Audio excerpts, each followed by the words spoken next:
بسم الله الرحمن الرحيم بناوي خداي بخشندە و مهرەبان بناوي ئەو خدایی کانگای ڕەحمەت و سۆز و بەزەیە. حامیم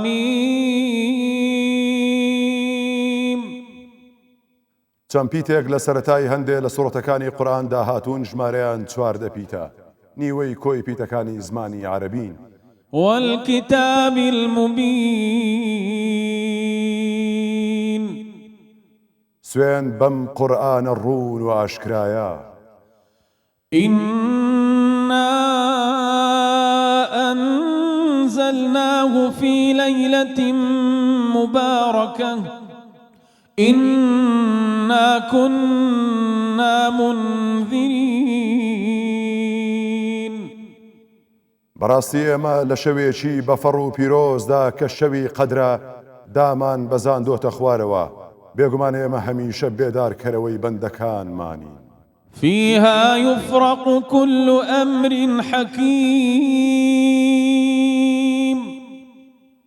لەو شەوەدا هەموو کار و کردەوە و بەرنامەیەکی پڕ لە حکمت و دانایی لە یەکجیا دەکرێتەوە. أمرا من عندنا إنا كنا مرسلين. ئەمەش فەرمان و بڕیارێکە لەلایەن ئێمەوە، بێگومان ئێمەش پێغەمبەران دەنێرین. رحمة من ربك إنه هو السميع العليم. ڕەوانەکردنی ئەم قورئانە ڕەحمەتی پەروەردگاری تۆیە بۆ ئادەمیزاد تا لە سەرگەردانی ڕزگاری بێت، بەڕاستی هەر ئەویشە کە بیسەر و زانایە بە هەموو شتێک. صدق الله العظيم. صدق الله العظيم. وإيش الله خودش وهر دكار. خدای خیره بنویسد. سلامت يا ربي. إن شاء الله وان شوا كاتشوا خلق المزجفت وان شويت بيروس ساكت. خير هندي جيب جهتما كونوا نكأم برنامجنا وخدمات هم خدماته في ديني وهم خدماته في ملة جديد. إن شاء الله هربوا ما شفت ليلة القدر حسيت. إن شاء الله خودش ورازي بيت. وإلا هر كاتك دابي هر ليلة القدر لو أجمار ذكري كقصي خير وتساك وباش بكي بالا حرسياتي بي بالا هر شوينك بي أتو همان شوبة بردكوي إن شاء الله يوم جاي إن شاء الله. أم دس بيبكين والسلام عليكم ورحمة الله وبركاته. سلاوي خواتنا نبات. 22 هر امت ناف شفت ليلة القدر شفت بها جران شفت جلك بيروس الدف خدای و پیغمبر صلی الله علیه و ناف آیات قرآن پیروز و ناف فرمودت پیغمبری صلی الله علیه و سلم جلك بجرینگی و بحثا وان شفاهات یکرن پیغمبر صلی الله علیه و ناف مالا خدا ابخو جلك بجوانی که وکی وی بخوجی بحث کردی صحابیتوی خودش هم یا راضی بد جلك پیروزی افشوا ادی ساخت کردینه ان شاء الله امجی بشین وان شفادا زيادة الخدمة تبكي إن شاء الله وإن شاء الله خدش راضي آمين. نعمة خدي عز فان ده شوا محاولة بكن همي شوا تستوصل فرصة تفسير القرآن محاولة بكن حتى ضمن قصة بعدها إن شاء الله بلا محاولة أودكين هروها يعني إماش كمثلا دوين ما مستباسي كرت كي إماش أزري خمان دبيت إن شاء الله لو شو ده إن شاء الله همش تشيش بيوندي بنيته هي واستافي تاوي برنامجش و هەر کەسێکیش ینی مامۆستایان کە باس دەکەن ینی شەرت نییە بیانوێ کاری خۆیان لە کاری خۆیان بکەون دەتوانن لە نێو کارەکانی خۆشیاندا وا بکەن کە ئەمە وەکۆی قسەی مامۆستایان باسی لێوە دەکەن وا بکەن کە بەبەر ڕەحمەتی ئەم شەوە بکەون. سڵاوتان لێبێت خۆشحاڵین کە ئەم شەویش لەگەڵ ئێوەی خۆشەویست دەبین وەکو ژوان گوتنی لە شەوی 22مین ینی 22مین ڕۆژی ڕەمەزان هەمی ڕەنگە هەشت شەف مامەوە ڕەنگە ئەگەر كم درجي اگر سيهم رنگه كم درجي چەند ئاوەدانە پشتی پیشان افشبه پاشیف پیشانگه ماشاءالله 4 شبکار افشبه میوانید منه تابلو اجاره گوته و سیت رینشتینه ماشاءالله یک جدی مجلی تابلو که بد ایشلا تو سکی تایبت به تا پاشی و آوانه و انا زانم ما گوتی تو سکی پاشی و گریدای چیکن محمد برا پرودوسر بیان بلنش تو چه و سه شبکار ایکیدیش دید خود حس کرد میوانید افشبه نه تابلو و هما اسلام خو بوان همین جوانیت خودت هاتی نبحث کردن و اوی جیانا ما ایل کردستان هما تابلو اکا جوانه جایش الله بەحسێ وان تابلۆ وان شێوە کارە و کارێ وانژی وابزانم هەر لە کاتی کە ئێمەش دەچین خەریکی دروستکردنی تابلۆش دەبن ئێستەوە خەریکە چەند شتێکی تایبەت دروست دەکەین ئەمنی شتێکی لێ دەزانم وەڵا خێرۆتن جام وڵە ڕسمی من ئەس بچێک بی مزانێ پشتێنگە هێدی هێدی ئەز خێرۆتن محەممەد دەڵێ سەبا سەنایە مو ضايع ها برا انا برا ما بختي هي هەم خەتاتی خەتخۆشی لا خەتم گەلێکی بێسەر و بەر خەتخۆشی باشە وەلو لە مێژە ممارەسەم نەکردێ لەسەری هەمیش وێنە کێشان ینی باشم بەس نەکوەکو ئەوانە وێنەکێشانە مش بچی کاتییا باشی بەسێدی هێدی ئەزێدی ڕەنگە ئەس بچێکم وارەسە بکەم وەکی بچی کاتی لێ چکی من گەلە حەسەر هەبی تایبەتیژی کارێت دەستی من یعنی مە چێت کردم ئەفشەبە بابەتێت گرنگ دێمە هەبن و خودی حەس کرد بابەتێ یش هەمیە گرنگترژی کو تەوەری ئاینیە و ئیسلامیەت ئەفشەبەدا طبعا ما بخيراتنا مامۆستای نەکرد مامۆستا مەڵا تایف بڤی دەنگی خۆی تایبەت و الحەمدولیلا خودێ تەمەندا و سەحەدا دیسا میوانێ مەیە چونکە قورئانی دەست پێ کرد بێجا جوش و خڕوشەکە تایبەتتر هەوی مەشبیه کردم کەتینە ناو بابەتیدا مامۆستا هیندوو بارە بخيراتن سپاسان دەکەم دەبێت شتێت تایبەت جیا بن گەلتەمە انشاءالله ئەم مەمنونی کو هیندوو بارە هاتن و ئەوڕۆکە لە شوێنەی بریشکم دەکڕێم دۆست برادرن گوتیان کاکشبان زۆر خوشت و ئەوێ لە بە خاتری تەمەشا دەکەی گوتمەدی کاکەندرێن گوتی کاکەوی عیسابی لەگە مامۆستایانە لەبەر تەفسیرەکە یانە ئەوە کارتەکەیتی گوتیان چی دەوێت لە خزمەتی داینەوە ئەوە کار گوتم ژنی نەهینایە گوتیان ئەگە ژنینانی معایدیمە لە ئەوە کارتەکە ئەمن زۆر تێکەڵم لەگە خواردن شتیواتە مشات مریشی بکڕی ئەلە باسی خواردنی ئەمانە تەبا بگەینەوە خلاص دەبی ڕۆژێک بچمە لایەوە ئەمانەتە کورە دەڵێ وشی ژنینە داوەت و تەرتیبات هەموو عیدی ئەوە بەجارێک وتم زۆر مەمنون بووانە ئیشڵا خودی ڕێزا لە کاکەندریش لە بەرگوتیان ئەو ئیسابی جیاواز ئەو لەبەر تەفسیرەکەی دەفمەژی ئەنی کە گوتیتی لەگەڵ مامۆستانە نامنە و حەدەم نییە لەبەرەوەی با ئەو ڕوونکردنەوەش بدەم لێرە یعنی ئەلمێکی ئاینیم نییە ئەوەندەیە کە خوددا ئەو بەهرەی پێداوام دەنگەکەم هەیە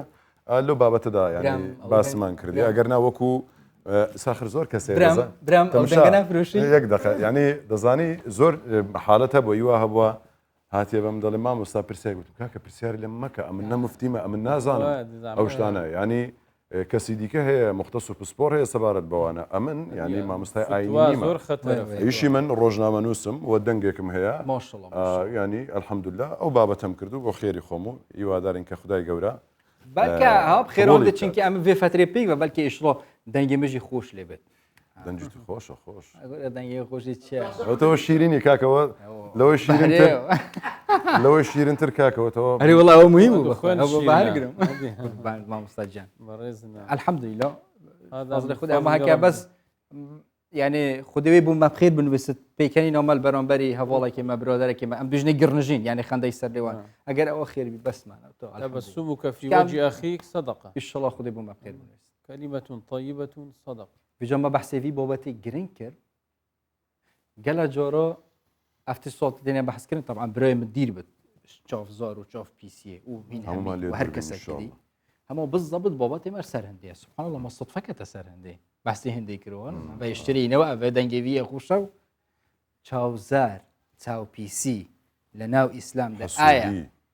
بە دقی ئاەتەکانی قورآنی پیرۆز یعنی ئاەت و فەرمودهاتیە بەحسکردنەوە جێ شتێکە مە چێکریش و نیشانەکانیشی چین چارەسەریشی چییە ئەvێ بەحسکین میوانی مێ ئەفشەفە خودی حەز کرد مامۆستای ئاینی زیرەتر دەوی بابەتی بەحس تایبەتی وی سەردەمیدا و تایبەتیژی کچ و ژن هەموو خودێکە چێک ئۆ ئەس بچاف چوو وصایە ڕاستە کات ئیسلامێدا چاوەتی بەحسکردن مام خێراتنا مامۆستای بکەین کەواتە بەخێراتنی زۆر بەڕێز مامۆستا مەلا حەسەن قادیانی عليكم السلام عليكم السلام ورحمة الله وبركاته وي هربجي سپاس حتى اگر روجه دي هيفا بيروس كيم جي ما بن ام ديسا رمضان الوا بيروس كين خدي قبيل كت ان شاء الله خدي تماني بدت حتى دموي كامب نوفي هيفا بيروس دابين قلب خيرات المامس بخير بمامۆستا جان سپاس بۆ جەنابتان و بۆ مامۆستا تائیف و برا بەڕێزانە و دەستخۆشی لە ئێوەی بەڕێز و ماندووبوونی ڕۆژانەی ئێوە دەکەم کە بەڕاستی جوهدێکی باشتان کردووە و ڕەمەزانە دوور لە بریندارکردنی هەستی خەڵک توانی وتانە بابەتە ئاینەکان وەکو خۆ بە میوانداری مامۆستای بەڕێز پێشکەش بکەن ئەمە جێگای دەستخۆشی و دەستخۆشتان ڕاد لێمانە بەڵێ تا ڕادێکی زۆر باش ینی توانی وتوانە خزمەتێک پێش هەر ملاحەزەیەک هەبوو هەر ئامۆژگاریەک هەبوو ئێمە بە مەمنونیەوە وەری دەگرین. وڵای مەبەست ئەگەر بمانەوێ خزمەت بکەین خزمەت دیارە لە مانجی ڕەمەزانی پیرۆز ئەتوێتەوێ پێتوە بە تەواوی توانیمانە خزمەتی ینی دەوێت تۆ ئارامی بە خەڵک بدەی و دڕی خەڵک خۆشکەیت و یان بابەتێکی زانست و زانیاری پێشکەشی خەڵک بکەیت لە ڕێ ئەو مامۆستانەی کە میێوانی تۆ دەبن بۆ ئەوەی خەڵک سوود لێ تۆ ببینی نەک وا بکەی مەسەڵەن خەڵک لێت بێزاربی یان خەڵک قێز لە بەرنامەکەتەوە بکاتەوە یان خەڵک بەهۆی ئەوەی تۆ هەست و شعور و عقیدەی دەوروژێنی ڕقی لێت ببیتەوە ئەمە کارێکی باش نییە. بەڵێ هەم بەڕێوەبەرایەتی کوردستان 24 هەم ستافی ئەم بەرنمەیە زۆر جەخت لەسەرەوە کرایەوە خۆشمان لێرە ینی جەختمان لەوە کردو کە بەتەواوی ئێمە بتوانین خزمەتێک بکەین لەم مانگە پیرۆزەدا بە مسلمانانی ئازیز کە تایبەتمەندە بە مسلمانان و ئەو مامۆستایانشی کە دێن لە جیاتیەوە ئێمە بمانوێت پرسیاری جۆرێک لە جۆرەکان بکەین ئەو پرسیارانەی کە خزمەت بە بینەران و بە دینی ئیسلام دەکات ئەم پرسیارانە بکەین هیوا دەخوازین هەر ئەوهاش ببین و وە لە نیەتی صافی خۆمانە هەر دین ژێهاتی بۆ خزمەتێ و مەبەستەمەژەوە بێ خزمەتێ زیاتر بدینکردن نەزەحمەتی و شڵە ئەم بشین فێک ئەم هەمی بەجا مامۆستان بچینێت ناو بابەتیدا چاو پیسی چاوزار چاو نەفەس پێدا باشە ئەمە ئەم خور سەردەمێ پێغەمبەری سڵاوات خۆ سەر بن بە حەسکین چکی وەختەی بەحسا سەحرێ تێتەکردن ئەو بەحسەیە هەیک و پێغەمبەری سڵاوات سەر بن یە بەر سەحرەی کاتی و پشتەنگی هاتێڤەکردن چاوزار و چاوپیسیش هەبووە سەردەمی پێغەمبەر سڵاوات سەلەم یان پێشتر یان بە جوانتر ئەگەر باس بکەین یعنی ئەف بابەتە ناو ئاەتێت قورئانە پیرۆز داهاتینە بەحەسکردن بەناوی خی گەورە میهرەبان ڕێز و احترام زارشتر بۆ ئێوەی بەڕێز طبعا ئێمە باسی سەحر ناکەین سەحر بابەتی ئێمە نیە ئێمە باسی چاوپیسی دەکەین لەگەر حەسوودی تقریبا کە ئێستا باسییان دەکەین کە دووتی کەڵکێشن و ئێستا بازانەکەین پێششی پێەوەی بۆی بینەر بزانی چاوپیسی و حەسوودی چییە ڕەنگە ئێستا لە زۆربەی خەڵکی کوردستان مای کەچی ببژێڕەبەری چاوپیسی چێ دەرێ وەڵاهی نازانم یعنی ڕیان لێ بپرسە حقیقەتی چاوپیسی و حقیقەتی حەسوودی چییە نایزانی ئێستا لە جەناب بپرسم ڕەنگە دەرێ وڵای چاوپیسی ئەوەیە چاوەکی لە کابرادا ئێکوی لێدا نازانی پێویستی بەوە هەیە یەکەم جار ئەمە بێ بزانین چاوپیسی و حەسوودی دوو دەستەواژەن لە بۆ یەک مەفهوم هەردووچیان یەک مانە ئەبەخشن طبعا پێش ئەوەی من داخلی ناو تەفاسیل بم دوو ملاحەزادە ملاحەزەی یەکەم ئەوەیە کە من ئەو قسانە ئەکەم بەڕاستی باش لەوە تێدەگەم کە بەرژەوەندی خەڵکێکی زۆر لەسەر چاوپیسیە بەرژەوەندی خەڵکێکی زۆر لەوەدەیە کە بە خەڵک برێت چاوت لێدراوە و لە ئەوەی نوشتەی بۆ بکە و دوعای بۆ بکە ئەمە ئەوانە قسەکانی ئێمان پێ ناخۆشە لە ڕێگەی ناشەرعیەوە لە ڕێگەی ناشەرعیەوە تەبانە بەشی دووهام خەڵکانێکان ڕێیان لەگەر ڕێی ئێمەنیە احترامی ڕێیوانیش دەگرین و پێیان وایە کە ئێستاما دێنە ناو تەفاس چاو بەریدی ناخە ناخپیس حەسوودی چییە حەسووتی بریتیە لەو ئینفعالە شەیطانیە کە لە ناخی ئینساندا هەیە واتە ئینسان لە ناخی خۆیەوە ئینسانێکی پیسە چاوەکان چن چاو بەریدی ناخی ئینسانە بە چاو تەماشا دەکەی بە دڵ دەیکەڕێنی ئەمە چ دروست دەبی ئەمە ئەو حەسوودی و ئەو چاوزارە دروست دەبی کە خەڵک باسیەکەن پێک بەگرێدا پێک وەگرێدەیە بەشێکی زۆر لە زانیان پێیان وایە دوو دەستەواژەن لە بۆ یەک مەفهوم بەکارهاتوونە ئەویش ئەو سیفەتە شەیطانیەیە کە بەرامبەرەکەت لەگەر بەرامبەکەت بەکاری دینی هەر کەسێک ئینکاری حەسوودی بکە لە ئیسلامدا خەتەری هەیە لەسەر عەقیدە حەسادەت لە ئیسلامدا بوونی هەیە و مەوجودە لە قورئانی پیرۆزیشدا باسکراوە بەڵام چ جۆرە باسکردنێک ئایا حەسوودی چییە ئەمە مهمە ڕەنگە هەموو خەڵکێک لەگەر ئێمە موافق نەبی و بەو ئەوانەی ئێمە ڕازی نەبین من بۆ ئەوەی تەوزیحێک بدەم یعنی هەتا ئەوە کەم بگا ینی مەفهومەکە بگا زانایان لەسەر چاوزار دوو ڕانە بەشێکی زۆر بەشێک لە زانایان پێیان وایە بە لە ڕێی چاوزارەوە ئینسان دەتوانی تەسیر لە بەرامبەرەکەی بکە کاریگەری لەسەر بەرامبەرەکەی بنوێنی ئەمانە دوو جۆرن ئەمانەش دوو زۆرن بەشی یەکەم کە پێیان وایە چاوزار کاریگەری هەیە بەشێکیان دەرێن چاوزار کاریگەری هەیە بەس نازانین ئەو کاریگاریە چییە شتێکی غەیبیە تی نەگەیشتون هەتا ئێستا کە بەشێکی هەر زۆری مسلمانان و عالمانی ئیسلامی ئەو ڕایان هەیە دەرێن چاوزار حقیقەتی بۆ هەیە و ئینسان دەتوانانی چاوپیس دەتوانانی لە ڕێگای چاوزارەوە تاسیر لە بەرامبەرەکەی بکە بەس ئێمە نازانانی ئەو تاسیرە چۆنە تی نەگەیشتونە تا ئێستا ژگەدابی بەشی دووهەمینیان کە ئەمە بەشێک لە ئەوروپیەکان ئێستا لەوێن دەرێ ئەمە بەکاردێنن دەرێن چاوزار حقیقەتی بۆ هەیە و ئینسان دەتوانی کاریگەری بە بەرامبەرەکەی بگەینی تەسیل لە بەرامبەرەکەی بگا ئەمە لە ڕێگای چییە؟ ئەمە لە ڕێگای هێزێکی کە هەرۆمۆغناتیسیەوە کە چاو دەریەکە ئەتوانی تەسیل لە بەرامبەرەکەت بکەیت ئەمانە چی ئەویشە دەکەن ئەوانەی مەشغولن سەرقاڵن بە زانستی پاراسایکۆلۆژی و ئەم میتافیزیقیا و ئەو ماوەڕا تەبیعە و ئەمە خۆ بەوانە خەریکەکەن ئەوەش لە ئەوروپاش بەشێکی زۆر نان بەو مەسەلەوە ئەخۆن بەو ئەوەی کە ئەو کارۆمۆغناتیسیە بدەن ئێمە لە ڕێی کارۆمۆغناتیسی ئەتوانین کاریگەری لە بەرامبەرەکەمان بکەین و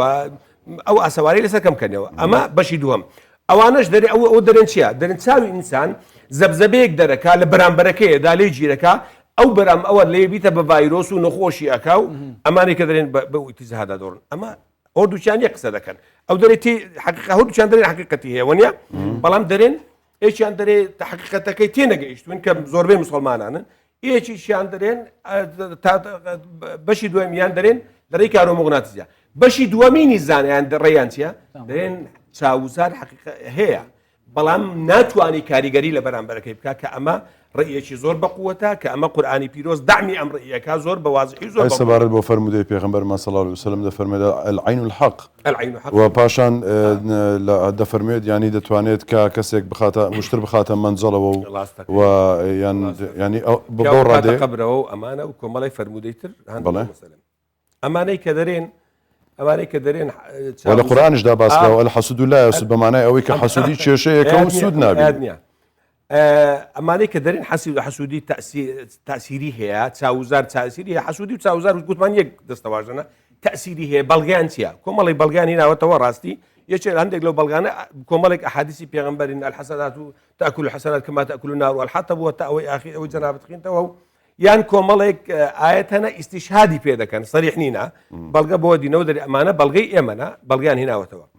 بەس ئەوانەی کە دەرێن حەسوودی ناتوانانی کاریگەری تێدا بکە بە کاریگەری لە بەرامبەرەکەی بکە ئەوانە بەڵگیان بە قووەتر لە قورئانی پیرۆز کە من ئێستا دێم بۆ جەناب باسەکەم پێشەشی ئەبێ بزانن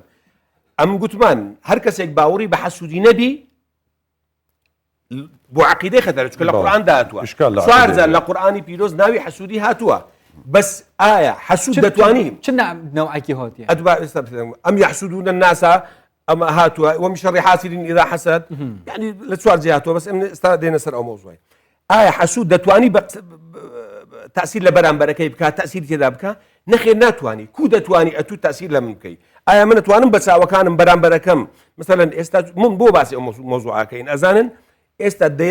دەیان کێشەی کۆمەڵایەتی لەسەر ئەم زاهیرەیە دروست بۆ لە ناو کۆمەلگا یعنی ئەم چاوپیسیە مەسەرەی چاوپیسی بۆتە مای ئەوەی کە ئاسایشی کۆمەڵایەتی چەندین خێزانی تێکداوە خەڵک هەبووە لە گەڕک دەرکراوە لەسەر ئەوەی چاوپیسە و تەوقیع لەسەر کۆکردوەوە گوتیان چاوپیسە لە ناو خانەوادەکان فلان کەس چاوپیسە ئەمانە بەڕاستی گوناه و تاوانن پێویستی بە دیراسە بەڵام ئەگەر حەقیقەتی هەبوو ئەمە حەقیقەتی بۆ نییە ئەمە حەقیقەتی بۆ نییە بەقەدر بەزۆر ئەمە دەکەم بە دلیل بۆ دەرم دلیلەکان چن یەک لە دلیلەکان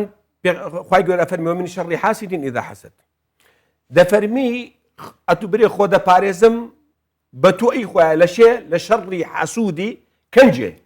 کەنجێ خۆ دەپارێزم بەش إذا حسد ئەگە حەسود حەسادەتی بن کەوابوو یعنی چ ئەمە یعنی کابرای حەسود ئەمن ئەتوو دەکەڕهێنم دەتبغزێنم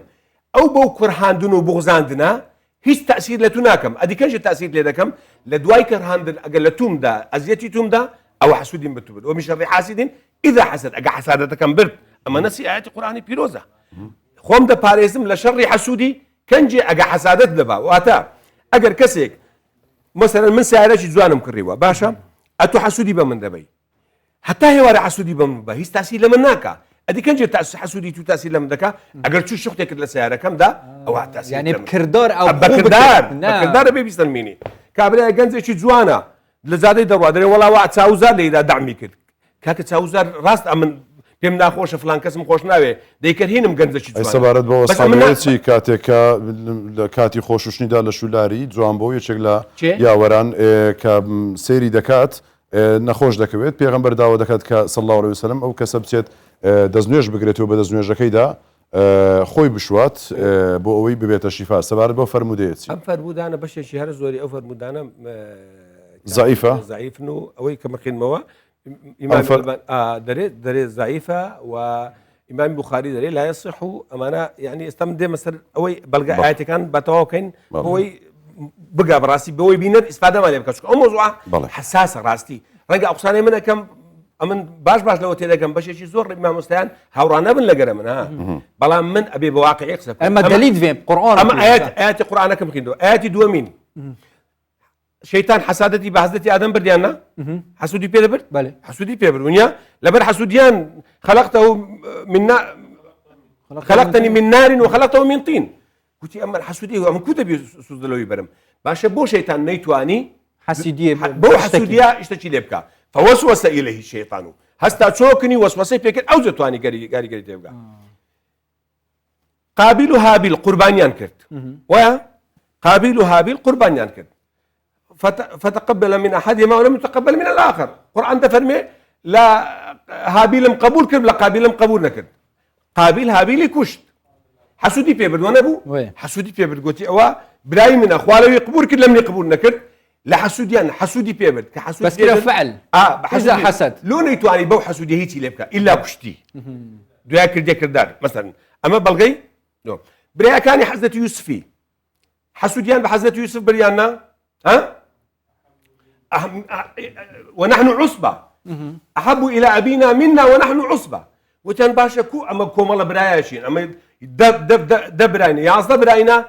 يك جماعات كثير بابي ما بتاخذني حزت يوسف خوش شوي حسوديان بيبل بلام ايه توانيان بو حسودي هيس لحزت يوسف كان هتاني انا خصنا بيره بس بوشي با مدام اجر الا بتفعل يا كتب بيجي ومن شر حاسد اذا حسد اذا حسد يعني امري ما هو تكرن هر تشتكي جون وريكو بيك ما دي تش انساني بتوش غير انساني جمال بد ام بيجين ما شاء الله ما شاء الله مشكله او تشي بوشي او ما شاء الله بوي خويا جور بركه تتابقى بوي امن بزناب الدريم حسادت شيا حسادت او صفه شيطانيه كلناخي انساني بيز ده الحساده تاكل الحسنات كما تاكل النار الحطب پیغمبر ده فرمي حسودي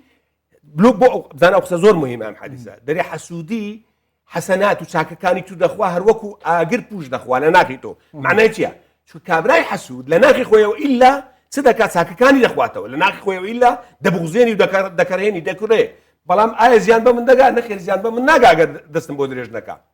براسي اما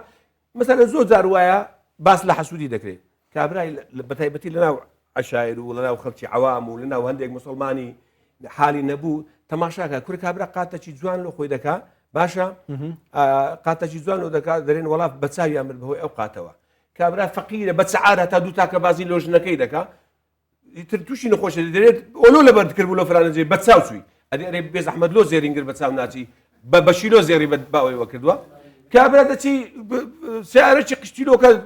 دكري سعرك سوكا بدفترش دكري نويا بيست وين يكادو بي ودكا وين دكا بتساوي زاد كتي دباتو كوراني دري والله بتساوي يا بردم دعم ممكن اري عجبا اوي معرزي هي لكزي دفروشي صدلك زي راقد بتساوي ناتي ايواني يا كابرا بوستشي بسوق ولا قريب بوستشي بسوق دري والله فرانكس بتساوي اري عجبا سروشي امريكا بتساوي ناتي وهم رئيسانا بتساوي ناتن كابرا مثلا بارتشي شي كميه بارتش كميه تدرس دري والله فرانكس بتساوي امر ادي هم ملياردير لو اي صبر المفرمود بيغمبرتي يعني او حقيقتين يكدل العين الحق بابا العين حق بيغمبر صلى الله عليه وسلم ده ما بس تيتي العين الحق بيغمبر دري العين حق بريت ساوزار حق او ساوزار يعني حساده حق وراسته بيغمبر حديث شيء دري اكثر ما يميت ما يميت الامتي زربي امتي من بتساو دمرت اكثر ما يميت امتي العين زربي اوي كامتي من دكشي الحسد ولا لحرويات حسادتها يعني عينه هودك هاديه حسادتها مش دري راسته زربي امتي بيغمبر دكشي حسادتها حسادتها بس اما تسونا ما مصدق ابي اما تيك بقي معناتها من حسادتها امن اتو ذكر هنا منيا بله اما بتيجيشني بالرزد ياخذ شوان بس شوان بس ريمنيا باش علماء اسلام امام قرطبي او قسم من بود كما يستا امام قرطبي لا تفسير كاي خوي داري حسود ناتواني زيان ببرام بركاي بقيني الا دبي بعملي هنقايبو بكاتب فعل الا بكاتب فعل لسه اوي ك استعماء العين باس مان العين بله اما تسونا بشكاري بو ام حديث كان كزور بي امتي محمد صلى الله عليه وسلم بتساوي زال ناوتي اي مدرين حسودي باشا لە تاریخ لە پاش پێغەمبەر وفاتی پێغەمبەرەوە هەتا ئەوڕۆژ تەماشا بکە هەمیشە شەڕ بۆ لەسەر سوڵتا هەمیشە شەڕ بۆ لە ئیکتریان کوشتیە وڵاتی کوشتە ئەوە چییە هەمووش حەسادەتە برا حەسوودی بە برای بردیا ئینقلابی لەسەر کردی و کوشتیتی ئێستا هەمووی حەسادەت لەسەر چییە لەسەر کورسی و لەسەر دەسەڵات و لەسەر سوڵتەیە خەڵک بەو گژێک دیوادچی و یەکدی ئەکوژی و حەسوودی بێکتریە بن بەڵام ئەگەر نەیکەن بە فعل نەیکەن بە جەنگ نەیکەن بە شەڕ تأسیریان تێت هەناکات تەنیا پێشەوە ئیمامی قورتوبی ڕەحمەتی خوای لەبێت ئەم ڕایە هەیە یاخود پێشەوانی دیکەش هەرە زۆری بە تایبەتی معاسرین بە زۆری ئەو ڕێ منیان هەیە پێیان وایە حەسوود ئەمە پێیان وایە ئەم عینە خرافاتە ئیجماع لەسەر ئەوەیە کە ئەم ڕایەیان هەیە ئەخر ئەزانی مامسا کاکەندرین ئەمن ئاەتی قورآنم بۆ توینە چار بەڵگەی قورآنم بۆ توینە ئەو کاتە تۆ مەشغوڵ بووی من مەبەستم ئەوەیە ینی لە علەما گەڕێ ئەمن بە قورآن مسلمانین کاکە چار بەڵگەی قورآنم هینە چار بەڵگەی قورآنم هینە کە فعلەن حەسوودی دەبی هەنگاوی بۆ باوی باشە بەڵگەی دینەوە دەرێن وەڵا أدلوا حزتي يعقوب بكرة كان يقول لا تدخلوا من باب واحد وادخلوا من باب متفرق أما يكلا بلقي واني كذرين حسب التأثير هي مثلا القرآن ده باس كراوة ليك آيات قرآني بيروز باس وانا كراوة حسود أتواني كاريجري سبران بركي بكا أم آيات تسيلة دكي كاك حزتي أما آيات زارب كم زور باسي حسوديناكا حزتي يعقوب باسي كرة كان إذا كذري يازد الظلام بيك وداخلي شارك بن ساودك ويتستريان كوري خوب بيك بول مسونوي بجاواز برونا ما يعني هیچ بەڵگەیشی دانیە لە بۆ ئەوەی حەسوودی لە قورآنی پیرۆز باس کراوە کاکەندرێت دەزانم زۆر زەحمەتە جەنابەت هەتا ئێستا گوێم لێ بووە ساوزار کاریگەریەیە بەس ئەمن دەبێ بپرسین ئەمن ڕۆژنامەنووسین لێرە مامۆستا هەندێک شتێ ئەمانەتی ڕۆژنامەنووسی لەسەرمانە ئێستا لەوانەیە کەسێکی کەوێ بڵێ کاکە ئەو پرسیارە هەبوو لەبەرچی و پرسیارە نەگەیاند ئەمە وەری دەگرم لە تو ئەتوو ئەهلی علمی ئەوەی پێێتە کە قسە دەکەی بە بەڵگەوە قسە دەکەی و ڕای خۆت هەیە بێگومان خۆت لە سەرەتادا زۆر بە جوانی باس کرد کە ڕای پێچەوانە ڕای پێچەوانە هەیە مەڕێز ڕای پێچەوانە دەگرم ینی من دەرێم ئاەتی قورآن ئێستا لەوانەیە بەڕێزێک مامۆستایەکی ئاینی بەڕێز وایە جگە لە بەڕێستان بە جۆرەکەی دیکە پرسیارم لێ دەکرد چونکە ئێمە ڕۆژنامە نووسین ینی دەبێ دیوەکەی تۆشی لێ بپرسم ئێستا کەسێکی دیکەنی ڕای تۆی ینی بۆی ڕایەکەی خۆی بڵێن ناچارم ئەو ڕایە لە تۆ بپرسم بۆی زیاترین گفتوگۆ لەبارەوە بێت تکا دەکەم فەرموو کاکەندرن ئەمە من باش ئەوەل زار پێم گوتی خەڵکێک مەسلحەتی لەسەر ئەوەیە خەڵک تووشی چاویزاربی نەفەسی لێدرابی بڕۆ چەند پیرەژن هەیە هەموو چاویزاری لێدرێت چەند بوچی هەموو چاویزاری لێدرێت ئەس نەکەن ئەو فالچی ئەوانە چاوزار لی داوم پارە بە پارە مەسلحەتیان لەسەر دەبی تەرویز بۆ ئیشە بدەن مەسائلی چاوزار بۆ معلوماتی بەڕێزت نە لە ئیسلامدا بووە پێشی ئیسلام و ما قبل ئیسلام و لە هەموو ئومەتەکان بوونی هەیە مەسەلەیەکی برێم ئەتوانم برێم ستوریە یعنی مەسەلەیەکی یعنی خرافاتەکە لە هەموو دینەکاندا هەیە لە هەموو نەتەوەکاندا هەیە هەتا لە حەزارەتی ئوروپی ئێستا ئەمن باسی جەنابتم کرد لە ڕێی بەغێر ناوەوە لە ڕێی زانستی پاراسایکۆلۆژی ئیش لەسەر ئەمە دەکەن بەڵام ئەوانیش ناری پێ دەخۆن ئەمە حەق تاسەن حەقیقەتی بۆیە من عەرزی بەڕێستم کرد ئەمە بە قورآانی پیرۆزەوە مسلمانی ئەمن دەرێم حەسادەت هەیە لە قورآانی پیرۆز باس کراوە بەس ئایا حەسادەت چییە؟ حەسادەت پەیوەندی بە ناخی ئینسانەوەیە ناتوانانی حەسوود بەرامبەرەکەی کاریگەری لەسەر بەرامبەرەکەی بکە ئیلا مەگەر بە عەمەلی هەنگاوی بۆ باوێ من ئەو قسە کە دەکەم ئەوە خزمەتێک کە پێشکەش بە کۆمەلگا ئەکەم بۆ ئەوەی لە مەودووە هیچ کەسێک بەرامبەرەکەی نەکەڕهێنی برێ وەڵام من بەهۆی چاویتەوە سیارەکەم دامی کرد بەهۆی چاویتەوە کوڕەکەم مرد بەهۆی چاویتەوە زەررم کرد ئەمە گوناحە ئەمە تاوانە دۆزیرەتر بەس یەک ئاەت خوای گەورە لە قورآانی پیرۆز دەفەرمێ قل لن يصيبنا إلا ما كتب الله لنا خوا منی بۆ تۆ دروست نەکردیە خوا منی بۆ ئینسانی چاوپیس دروست نەکردیە خوا منی بۆ خۆی دروست کردیە خوا دەفەرمێ ئەوەی من بۆ تو نووسێ بەس ئەوە تەواوە قل لن يصيبنا إلا ما كتب الله لنا يعني ئەوە تەواوە بەڵام حەسودیش مصیبەت نییە دەکەوێتە قالبی مصیبەتەوە حەسودی یعنی بەبێ قەدەری خوا ئەم باوەڕۆ هەموو شتێک قەدەری خوای لەسەرە نا حەسودی معنای کابرای حەسود هەر دەمەیاژی تەماشای توی کرد دەتوانی زیان بە تو بگەینی وایە ئێوە نییە ئێوە کو دەتوانی خۆ خوا منی بۆی دروست نەکردیە خوا منی بۆ خۆی دروست کردیە وما خلقت الجن والانس الا ليعبدون منی بۆ عیبادەتی خۆی دروست کردیە کاکە کو دەبی من بە چاوی بەرامبەرەکەم دوایە ئەو چاوە چیە لێزەرە یعنی چ شتێک وە دەکا ئەو بەرداغە بشتێ ئەمە قووەتێکە وما خلقت الجن والانس الا ليعبدون ئەو واضحە کە بۆ عیبادەتەوە عیبادەتش لەنێو ئەوەی کەوانەدا تەفسیری هەیە کە تەوحیدە بۆ عیبادەتی خۆی دروست کردی بۆ عیبادەتی خۆی بێگومان بەڵام ینی داوا کراوە کە حەسودیشی تێدا نەبردرێت بۆ عیبادەت دروست دازیرەتر واضح بێت ئەم ئاخفتنەوە تەژی ئەم ئاخفتنا مامۆستایش ئەم بچینەت نافناخی ئینسانیدا هەر بەشێکش مە ئیشڵا خودێ حەسیدیش ناف دلێ مە بینتە دەرێ یعنی ناف نەفسی مەدا هەی مانە بله ناف نفس آمده حسادت هی کێم ڕێژە جارێ ئەم بینە ناف ناخی خوددا مادەممەیە هەی ئەم چاوە کنترۆل بکەین چاوە نەئێتە سەر ئەزمانێمە نەبتە فعل چ بجاب چاو بە چژی فعل ئەمە قسەشی جوانە ئینسانی مسلمان نابی حەسوود بی ئینسانی مسلمان ئەرچی سیفەتی بغز و ئەو سیفاتی شەیتانی و حەسادەتن لە ناخۆی ئەبی دەری بینی بۆ پێغەمبەری خوا کابرایەک هاتەوێندەرێ گوتی ئەمە ئینسان ئەوە بەهەشتیە لیان پرسی گوتیان سیفەتی چێ گوتی مەسەلی مستەدرم دڵم سافە بەرامبەر بە مسلمانان ئینسانی مسلمان ئەبێ دڵێکی پاگژ و خاوێنی هەبێ ئینسانی حەسوود دڵی دائیمەن پیسە بە دووشت هەیەمە بۆ معلوماتی بەڕێزم ئێمە غیبتەمان هەیە حەسوودیمان هەیە لە ئیسلامدا وەنیە غیبتە چییە غیبتە ئەوەیە دەبینم جەنابەت مامەسەلە لە تائیف قاتەشی جوانی لەبەرە ئەمیش دەرم بریا ئەمیش ئەوم لەبەر نەبا کرێکی و چیم لەبەر بەیە حەزم لێ نیە لەوی بڕوە حەزم لێ بۆ ئەمیش وەشی مەسەلەن بۆ علمی باش علمێکی زۆری هەیە غیبتەی پێ دەبێت عالم بام خۆزگا ئەمیش سارەشی و شێتم جوان پێ بە ئەوە لە ئیسلامدا مەشروعە حەسوودی چییە تەمەنی زەوالی نیعمەیە یعنی دەرێم والله بخۆزگا ئەوقاتە لەبەرەوی نەبایە لەبەرە من بێ خۆزگا ئەو سیارە لە بن فلانی نەبایە لە بنە من بێ خۆزگا ئەمە ئافرەتە ئیوی نەبای هی من بێ مەسەلەن حتى آخری پێدا بڕ ئەمە حرامە لە ئیسلامدا مسلمان ئەبێ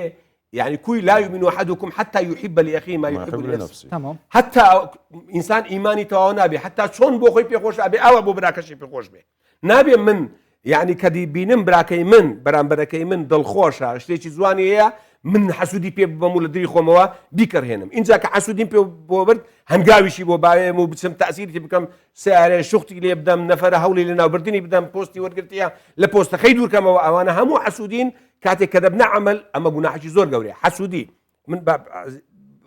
توزيع ليره قسك زمكي هاتوا حسودي حتى لناخي خوتا قناحكي كماو بيوني بتويا كاتي كديغوازي ولو برامبركتو اي كي بعمل ابيت الجريمه وطوانش باش ولا يوقف ماذا ام تو كنترول يمكن خدينا كتنيه تسر زمان ما ونبت فعل شو تشتكي امان ام بوشي زنابد قلت همو ما نسبيه شيء او حساده تمان تدايا بس طالما او حسودي لناخي تدايس بيني بتوبيك خوي يقول خوش بي ما دام نيكي بكردار بس كردت بكردار ابي بحق الناس خوي يقول خوش نبي الا قردني برام بركتي بخوت عزان نكي بله ما مسافر سيارشي ديك زور زاري وهي يعني پیغمبر صلى الله عليه وسلم لفرموديش دا يعني دفرمود بو خمام باريزين لخرابەکان و لا چاو لە ئەوانە ئەو دوعاە بکەین ئەوذ بكلمات الله التامة ومن كل شيطان وهامة ومن كل عين حاسد لامة عين لامة چییە؟ عيني لامة عيني حسودة تساوي بيس من دبي دائما وخدها بمبارزة لعيني لامة عيني حاسد عيني طماع يعني خويا بمبارزة لو تساوي بيساني كتماشا مكان حسودين برامبر نبن لو قال لو أترسم أجا حسودين برامبر ببن إيش ملسب كان دجياتهم كان بقصة بعمال قرتم لبن اللي بدان بلم لبن دبي برن يعني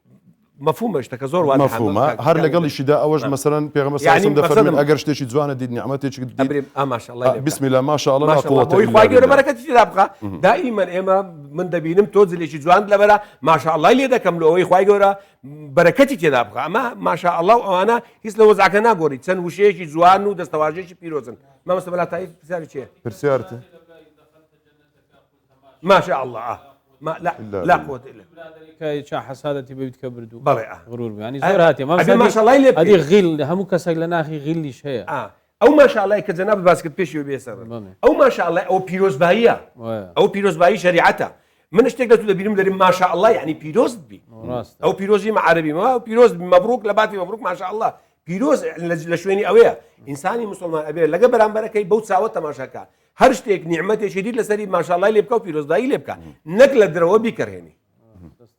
باشە بوو ئەوە چەند ساڵە ئەو ڕایە دیکەم مەسەلەن زاڵ بووە لەسەر ئەو ڕای ئێوە دەڵێ والله من مەسەلەن هەموو مامۆستایەک دەڵێ لە بەردووەکات یەک لە هۆکارەکان ڕاستیت برێمێ ئێستا من لێرە باسی ئەوم کردی ڕەنگە بەشێکی مامۆستایان بە قسەکانی من ڕازی نەبن من احترامیان دەگرم ئەمە قسەی من نییە زانایان دوو بەشن بەشێکیان ئەو ڕێیانەیە کە من گوتم بەشێکیان ئەو ڕێیانەیە بەعکسەوەیە جا ڕەنگە هەندێک مامۆستا ڕەنگە مراعاتی کرد بڕاستی بەشێکیشیان هەرخۆیان ئەو قەنەعەتیان هێشتا بەشێکی زۆری مامۆستایان هەرخۆیان ئێستا ڕەنگە گلەیی لە من دەکەن لەسەر ئەوەی سەدزار گۆتییان چاوزار ئەو هەیە و بەڵگەیان چیە لێ بپرسا دەرێ وڵی بەرگەمان ئەوە بوو خارەکەم هەبوو گۆتی مامەکەی من ئەوانە بوو فلان جیرانێکمانە بوو ئەوای کرد کاکە قورئان و حەدیث و ئەمانە دوای تو ئەمە ئەهلی عیلم ئەبێ دیراسا بکە لێکۆڵینەوە بکە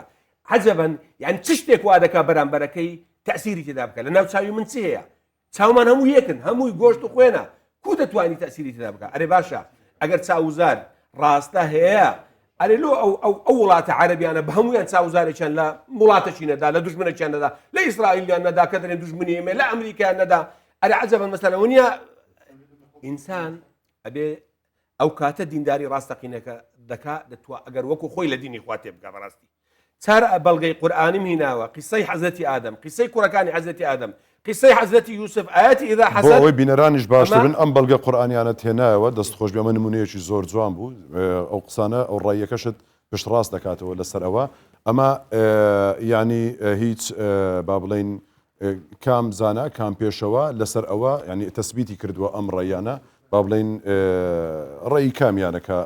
لێرە بەڕێزت باسی دەکەی بۆ ئەوەی بینەرانیش بزانن کە ئێوە تۆ باسی دەکەی کاکەندرێن من باسی بەڕێستم کرد ئەوە نەفەرەک و دوو نەفەرینە من باسی ئیمامی قورتوبیم لۆ کرد کە خاوەن ئیمامی قورتوبی لە مفەسیدا هەرە معتەمەد ئەمە یەکێکیان ئیمامی دەرێ قورتوبی کابرای حەسوود ناتوانی زیان بە بەرامبەرەکەی بگەینی ئیلا مەگەر ئەبێ بیکاتە عەمەل ئیلا ئەبێ بیکاتە عەمەل معاسرین لە معاسرینەکان ئەوانەی سەردەمی ئێستا زۆربەی هەر دوو ناوی تر بەس دوو ناوی یوسف القەرضاوی بۆ نمونە ڕێی ئەو ڕێی منی هەیە کە یەکێکە لە پێشەوایانی ئێستا کە پێوە ینی إلا دەبێ بەعملی هەنگاوی بۆ باوێ ئاەتی قورئانی پیرۆز کافیە ڕێی هیچ کەسەشی ناوێ ئەگەر بینە سەر حەقیقەت ئاەتی قورئان کافیە لە بۆ مۆزوعی ئەمن ئەوەی کە من باسی دەکەم ئەزان چ بۆ معالەجە دەکا کاکەندرێن دەیان کێشەی کۆمەڵایەتیش بۆ سەر دەکا گوناحە وەڵڵا کەسێکەیە فەقیر و ڕوت و ڕەجاڵە لەو گۆڕەی بە بوختان پێیان گوتی ئەوە چاوپیسە ئەومان لێ قەوما کوڕمان کوژرا خەتایی بوو سیارەمان دەمی کرد خەتایی بوو هەندێک شت ڕۆچوونی تێدا گوناحە وەڵڵا گوناحە ینی لە کاتێکدا ئەو هیچ دەسەڵاتی نییە لەسەر چاوەکانی بەخۆی دروست نەکردیە خوا بۆی دروست کردیە یعنی لەو گۆڕەی ڕەنگە شتێک مسادەفەی کردبی قەزا و قەدەرا ڕێککەوتیە ئەتو برێ ئەمە لەو کەونەی 7 ملیار کەس بەیەکەوە دەژین لەو 7 ملیارەی هەزارها شت مسادەفە یەکتری دەکاوەنیا زۆر باش هەر مسادەفەیەک بۆ ئەم بیکەمە یاسایەک ئەمە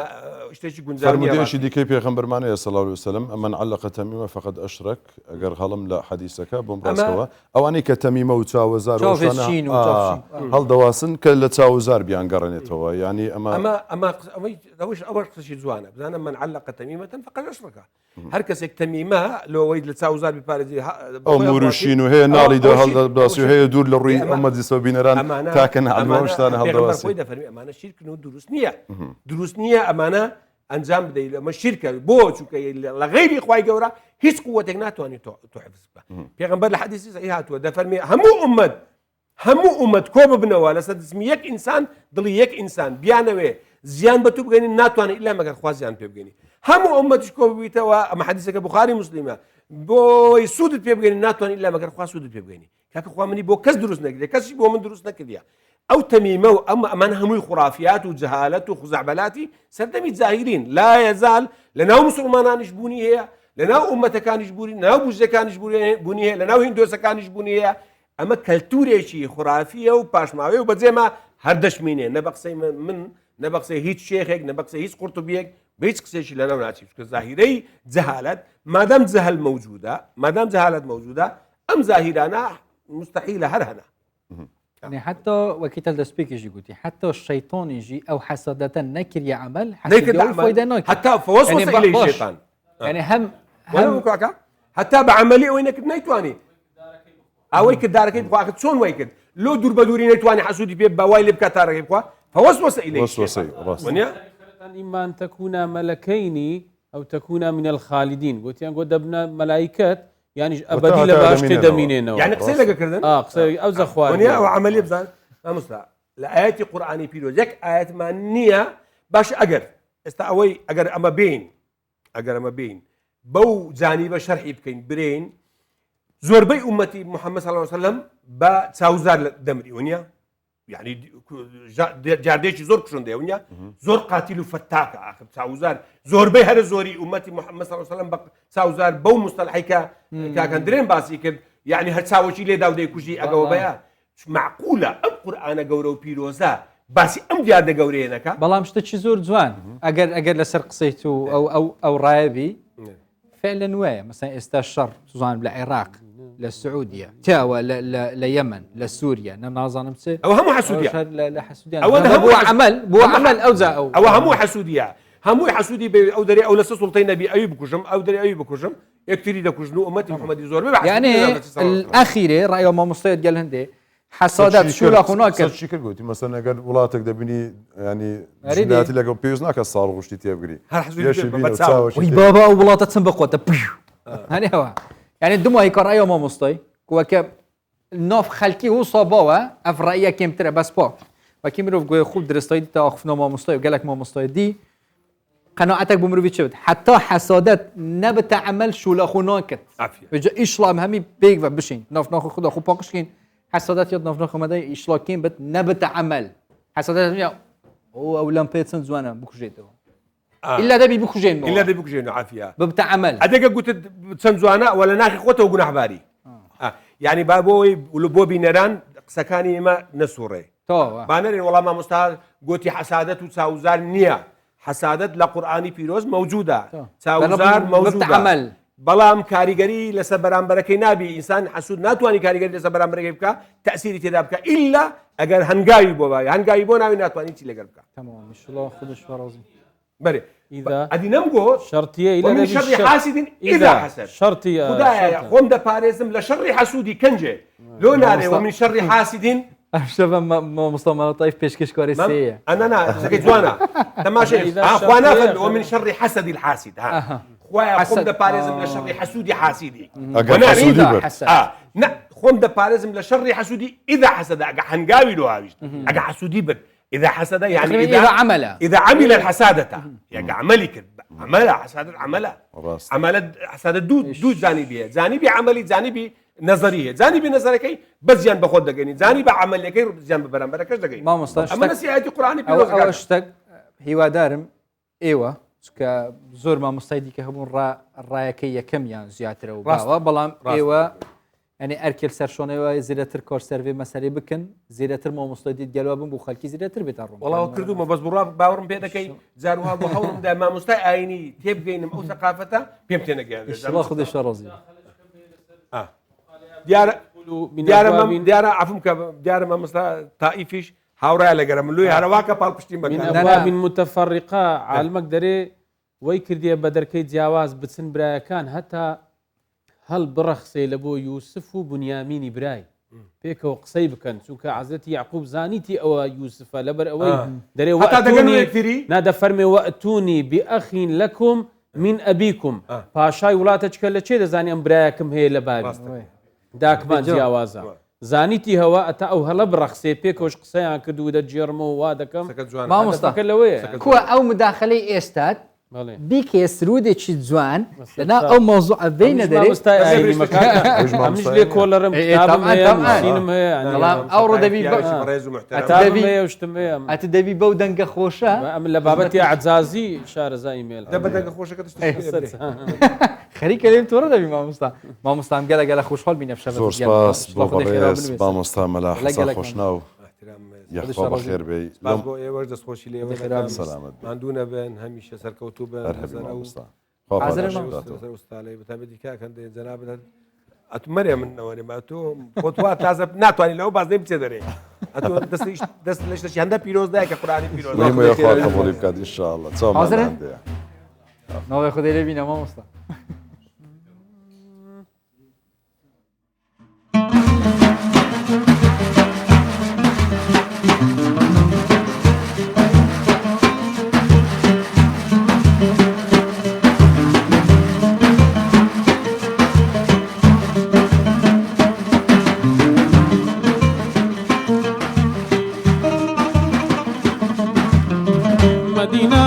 مدینە شارەکەی پێغەمبەر مایان مدینە گۆ مدینە شارەکەی پێغەمبەر مایان بە تۆ ئاوەدانە هەتاکو ئاخیر زەمایان بە تۆ ئاوەدانە هەتاکو ئاخیر زەمایان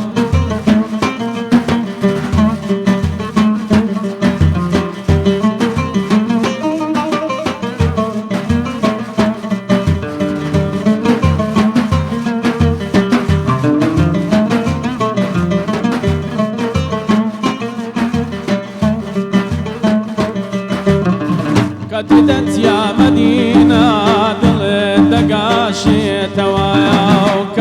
چیا مدینە دڵت دەگاشێتەوەیە دەروونت ئارەم دابێ شادی دەگاڕێتەوەیە ئەو دڵت قارار دەگرێ خۆشی دەگاڕێتەوەیە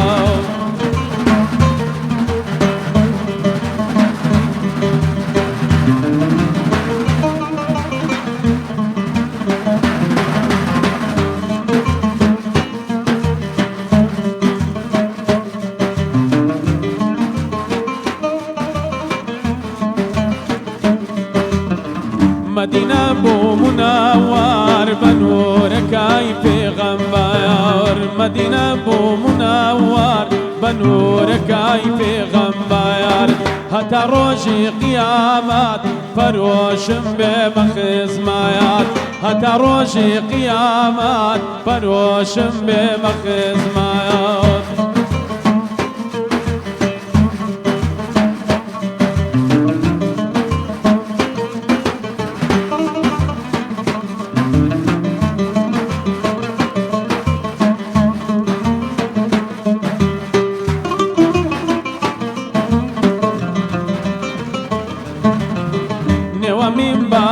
قبریه بغزایەکی بەغاشدا و نێوە مینبار و قبریه بەغزایەکی بەغاشدایە ئەگەر تایدا دانیشی مرجێکی نێو بەغاشدا ئەگەر تایدا دانیشی مرجێکی نێو بەغاشدا و مەدینە بۆ مەدینە شارەکەی پێغەمبەرمایە مەدینە بۆ مەدینە شارەکەی پێغەمبەرمایان بە تۆوە ئاوەدانە هەتاکو ئاخیر زەمایان بە تۆوە ئاوەدانە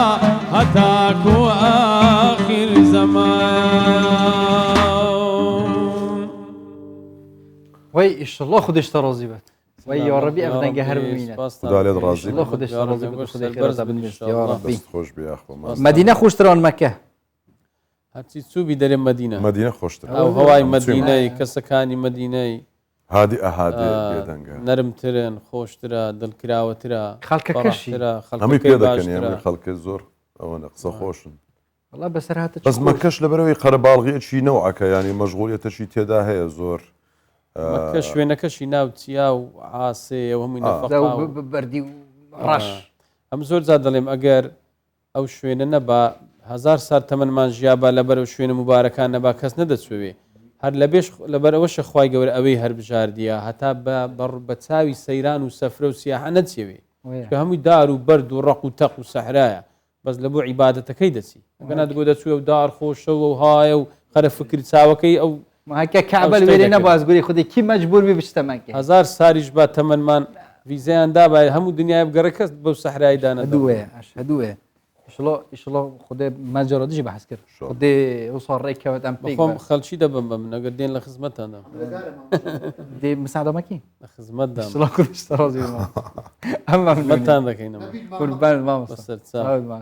ڕوانش دێ ئیشڵا پێی ئەم سار 3 سال شاءڵە بە قسمەتمان شعرە هەر لە ڕێی مەدینەی دامنا ئەو شعرەی خۆمە تازە والله ینی کە دەچونەوە مەدینە ئەوەت نووسی ماشەڵڵا لە ڕێگایە ئەو شعرم لەوەدا بچینە بابەتێکی دی مامۆستا تو جەماعەت خۆ حاضرکردین ئیشڵڵا چکی بە بابەتێ دیێت وەختێ ما ئیشڵڵا وەختی هەندێ هەبێت ئەدوارکەم سێ بابەتێ دی دەهەبن ئیشڵ دوو ئیشڵڵا دێ وەخت هەبێت سێ ئیشڵڵا بچینە بابەتێ تەندروستی بابەتێ مێ ئەفشەوە دەزانی ژوان ئێستا زۆر جاروێ کابرا سەری دێشی یەکسەر حەبەکی بخۆ ینی سەلاجێت مە هەند خۆڕ بە خۆردنی هەموو زۆر بەمان ئەو هاینە ینی لە کاتێکدا مەسەرە نەگەر متابعە بکەیت چارەسەری زۆر ئاسانتر هەیە ینی بۆ نمونە مەسەرەن هەندێک جارەیە سەرێشە ینی بە ئاو خواردنەوەیەکە یان پێویستی بە ئیسراحەتێکە یان توزانم پزیشکی دەرماساس میوانە ئەو بێ قسەی لەسەر بکە باشترە نەشولات یاڕی نەخۆرێت شتێکی شکێنی خێراتە دکتوری بکەین شولامن بابەتی تێر و تەسەری بە حەسکین یاڵا دکتۆر جوان ڕۆزی خانی بەخێراتنی دکتۆرەکەن دەمێوانی مابەت پزیشکی باشتر بەخێر بێ گەلە گەلە بخێرەتی یا أهلا وسهلا كرمكم ورمضان لو بيروز كم روجت المهم بس خير وبركات ان شاء الله خديت 8 حتى ضمن كده نوفي هيفا دوبين شلوني دكتور بخير ما شاء الله دكتور ما شاء الله ما شاء الله صحتك شلون لقى رمضان شلوني الحمد لله يا اخو هرباش مزيبه دكتور چه تشتكي ولا ما كريها مجرى هندريني برا قلتي خدينا كسرمه بشت حبكه كيف خو بما بشت حبكه كيف خو سلاجت ما مولت ما هند خورنو و خورنه تندرست دادن هندي حبك ميته جاري ام ها في حال كنت تشتكي ولا ما كريها دا ام خوب كنترول بكين خوي موضوع بڵێن پێی دەڵێن چێتەبابی ئەوەی هەڵودەبوون پێشەوەی باسی جوابی جناب بدەمەوە بێ باسی ئالوودەبوو بکەم بە شێوەیەکی گشتی بڵێن پێناسەی ئالوودەبوون چییە بە هەر شتێنی بە شێوازێکی گشتی ئالوودەبوون هەر ئاکارێکی زیاد لە پێویستە کە تۆ نەتوانی ڕایگیری سەرڕای ئەوەی زیانی هەیە ئێتر ئالوودەبوون بۆ نمونە ئالوودەبوونی ئاکاریت هەیە لە ڕووی کۆمەڵاتی وەندێک کەسەی ئالوودەی سوشیال میدیایە بە شێوازێکی خوب پێوەگرتن تقریبا خوب پێوەگرتن بزە هەندێک کەسەیە لە ڕووی مادەوەرگرتنەوە ئەوەی کە وەرێگرێشێتە ناو جسم ئەو پێی دەڵێن ئەمەش دوو جۆرە ئالوودەبوونی دەرونی ئالوودەبوونی زانستی مادە کە ئەچێتە ناو جسم ئەمەی کە باسیێکی چێتە بابی ئالوودەبوونی دەرونیەوە وا هەستەکە بۆ نمونە ئەو کەسە کە سەری دێشێ یا ئەگەر بەڕاستی سەری دێشێتوانێ بەکاری بێنی بەسەبینی سەرێشانەکە زۆر جارە بینی ئەمە هەزارها هۆکارمان هەیە بۆ سەرێکی شەرت نییە تەنیا ئەو ئازارە نەخۆشیە بێ شتێ بێ ئەوانەیە ماندووبوون بێ لەوانەیە ئیشی زۆر بێ یا هیلاکی بێ یا نەخەوتن بێت ڕاستە شەرت نییە یانێت تۆ هەب بە هەموو شتێ ئەمە والەیەکە خۆی تۆ بڵێ مستەوای بەرگری ئازار کەم کێوە لە خۆت هەندێک کەس هەیە تۆزێ ئەتوانێ بەرگەی تۆزە ئازارێ بگرێ بەس کە تۆ ئەکسەر پشت بە شتێکی دەرەکیە بەستی زیاتر جسمت لە ڕووی دەروینەوە لێ ڕادێکە بۆ بەسیترین شت ئاسانترین شت پەنای بۆ ببەی جسمی بڵێن لەشی مرۆڤیش ئەگەر بیش و بهێنیم بۆ نمونە وەک مناڵ کە مناڵ لە هەموو شتێ یارمەتی بدەی لە پڕشتەکەی لەسەر ڕابگری ناتوانێت خۆی بوەستێ لەشی مرۆڤیش لە هەموو شتێ و لە هەموو ئازارێ یارمەتی بدەی ینی بۆ ئەو شتانێک کە پێویست نین بەڕاستی پێویست ناکەیان مەسەڵەن چ شتێک پێویست نییە زیاتر بۆ نمونە ئێمە قەزل لە ڕووی دەرمان و دەرمان ینی زۆر جاری وایە پێویست ناکە ئەمە و دەرمانە وەربگرین دەتوانین بە جۆری دیکە حەلی بکەین سەر ئێشەیەەکە پشت ئێشەیەکە حاڵەتێکی ئەو هەیە ینی هەروەکوتم کە بەردەواری نییە و ئینسانە مەسەرن بۆ نمونە ئەو ڕۆ من پشتم دێشێ ینی زەرورە بچم پەنا بۆ دەرمان بم ئەگەر بێزاری کردی یا وای لێ کردی سستی کردی لەوەی ئیشە ڕاپەڕینی یا خۆی لە خۆیدا نەخۆشیە دەتوانێت بەکاری بێنی بەس بۆ نمونە تۆ هەیە لێ ڕەهاتوە بۆ نمونە شەوانە لە سرم دێش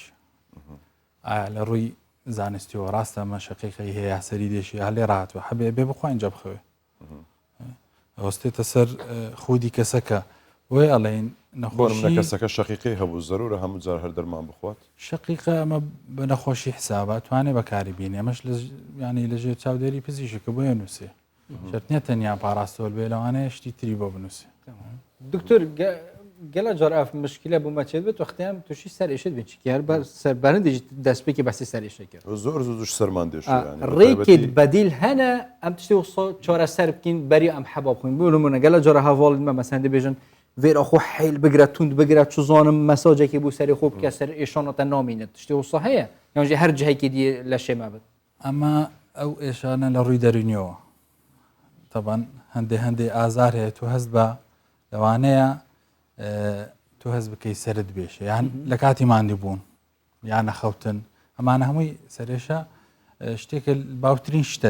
لە مرۆڤەکە زۆر هۆکاری هەیە شەرت نییە نەخۆشی بێ ئەتوانێ بەکاری بێنێ ئەتوانێ ئەگەر وای لێ کردی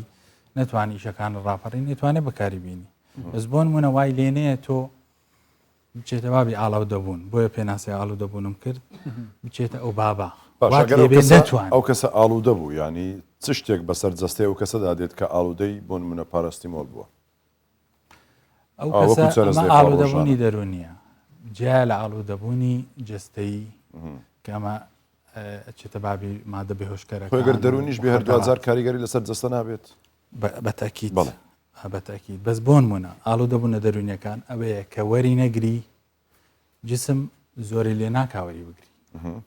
بۆن مونە بەشی دووەمی ئەو ئاڵوودەبوونە جستەیەکان ئەوەی ئەو موادانەی کە وەریەگری بێهۆشکەرەکان کە تۆ وەری نەگری جسم پاڵتەدا بۆ ئەوی وەری بگری ئەوانی تر ئەتوانی وەری نەگری لە ڕووی دەرونیەوە تۆ چاوەڕێەکەی سرت بێشێ یا چاوەڕەیەکەی شتێکت بەسەر ینی ئازارێکت بۆ دروست بێ تر ئەس vê فرسە بینم تە بەحسۆ دەرونی کرد ینی گەلە جۆرە نەفسیان ئەمێت وە لێوەتین لێ ڕاهاتوین دەکاکە دەبا بچم حەبەچی بخۆم نەفسیان مرتاح دەبم مێشکم ساو دەبی سەر ژانە سەرەکەم نامینێ جۆرە ئێڤێژە ئەمە ئەم بەرفرەکین vەیەکی بچمەت ناف نەخۆشیە دەرونیدا نەخۆشیە دەرونی ئاخفتن و جەلساتی نەچۆرە سەرکردن یان ژیوانە بەش هەنێک و دوێت حەبوو دەرمۆن بێنە وەرگرت ئەخر نەخۆشی دەرونی بۆن من ئەوانەی ئاڵوودا بن خەزتیان هەر دەرونی بە شێوی نە دەرونیە نامرتاح چوزانم ئیکتیئابە چوزانم قەلەقە جاری وهەیە پێویستی بەوەیە کەسێک قسەی بۆ کاردارێکی تایبەتمان نەخۆشە دەرونیانە چارەسەر شەرت نییە بە دەرمان بکرێ ئەوانە بە ئیستیشاری یەک کەسەبی گوێ ڕابگرێ دەرمان هەر پێویست ناکات چۆن یەک کەسەبی گوێ ڕابگرێ ئەو فکرەیە ئەو فکرەیە کە بۆ منمەمە پزیشکی خێزانیمان هەیە پزیشکی سایکۆلۆجی و دەرونیمان هەیە پێوترێت جەلسات دانیشی لەگەڵی ئەوەی لە ناختە بۆی هەڵەڕێژی هۆکارەکان چیە کە بەکاری دێنی یا چی وات لەیەکە هەست بە ئێڕاقی بکەی هەست بەوە بکەی چکە ئێمە زۆر جار ئێمە هەندێک بۆن منە ئەمە بە کەس بۆ کەسە گۆڕێ هەندێک کەس هەیە ڕۆژانە لەوانێ سێ چوار جار سەری بێشی شوێنی تری بێشی بەس زۆر تەرکیزی لەسەری نییە چکەمە هەموو جسممان هەستەوەرە هەموو جسممان ڕسپتەرە یانی لەوانەیە ئازارێکمان بۆ دروست بێ بەس بۆ شەخص تا شەخص هەیە زووتر هەست بە ئازارەکە پێی ناڕەحەتترێ بێ ئیتر پەنا بۆ دەرمانە بە دەرمانیش بەکارێنانی ببوورە یعنی ئەمە لە زانستدا ئەڵێ هەر شتێ تۆ لە مابینی دوو اختیارە ئەوە هەڵە بژێری کە کەمترین زەرەری هەیە ئەخەف ضەرەڕین بالضبط ئەتو ئێستا بۆن منە ئازارێکی بەسیتت هەیە یا بتوانێ هەستی پێ نەکرێ یان وەری نەگری خۆت لێرانەینی باشترە لەوەی هەبێ وەربگری دوای لێرادەی بەیانی شوێری بگریتەوە بەیانی شوێری بگریتەوە لەسەری لێرابێ ئەم حەبا ئازارت بۆ چارەسەرەکە بەس لە دیوێکی تر زۆر زیاد بەکارهێنان تەسیر لە گورچی لە و ئەوەی مرۆڤەکە کەواتە دەمانەوێت هەر جەخت لەسەرەوە بکەوە ینی زۆر جاری وا هەیە تۆ کە حەبێک دەکڕی دەرمانێک دەکڕی مەسەرەن ئەوانەی کە دەیانەوێت بە تایبەتی بۆ کێشەی خەو خەڵکێک ئێستا لەبەر مەشغوڵیەت و ئەمانە ئەنی زۆر پەنا دەباتە بەر حەبی خەو بۆ ئەوی بیاوێت بە ئیسراحەت بخەوێت دەمەوێت باسیەوە پێی کاریگەری چەند خراپی هەیە لەسەر مرۆڤ وە چی بکات لە جیاتی ئەوە ڕێژەکان چۆن بیاوێت یەکسان بکاتەوە کاتێکە حەبێک دەکڕی ئەو کاغەزەی ناوی دەکەوێت چی پێ دەگوترێت بە زاراوی تەندروست لیفلیتەکەی دەکەوە ینی هەرزرا و دەچێت ئەوەندە زەرری هەیە ئەوەندە خراپە ینی هەموو کێشەی هەیە مەسەلاً ئەگەر لەسەر یەکێک لە دەرمانەکان بنمونە بێنیتەوە بە دڵی خۆت کە بڵێ ئەمە چارەسەرێکیت و ئەمە زەرەکانێتی بۆی بەرچاوڕوونی هەبێت لەلایەن هەم ئێمەوە بینەرانیش دەرمانی خەو خۆی دەرمانی خەوهێنەرەکان ئەوە بەشێکن لە چێتە ژێرباری مادە بێهۆشکەرەکان ئەوانەی کە تووشی ئاڵوودەبوون تەکە بەڵێ ئەوانیش تووشی ئاڵوودەبوونی جستەیی تەکە سەرە کێشێ بۆ دەرمانی تریش بێهۆشکەرەکان ڕاستی ئینسان مرۆڤ بەگەوا لێ ڕابێ هەموو شەو هەبێ بخوا و بخەوێ وای لێ دێگەوەری نەگرێ ناتوانێت بخەوێ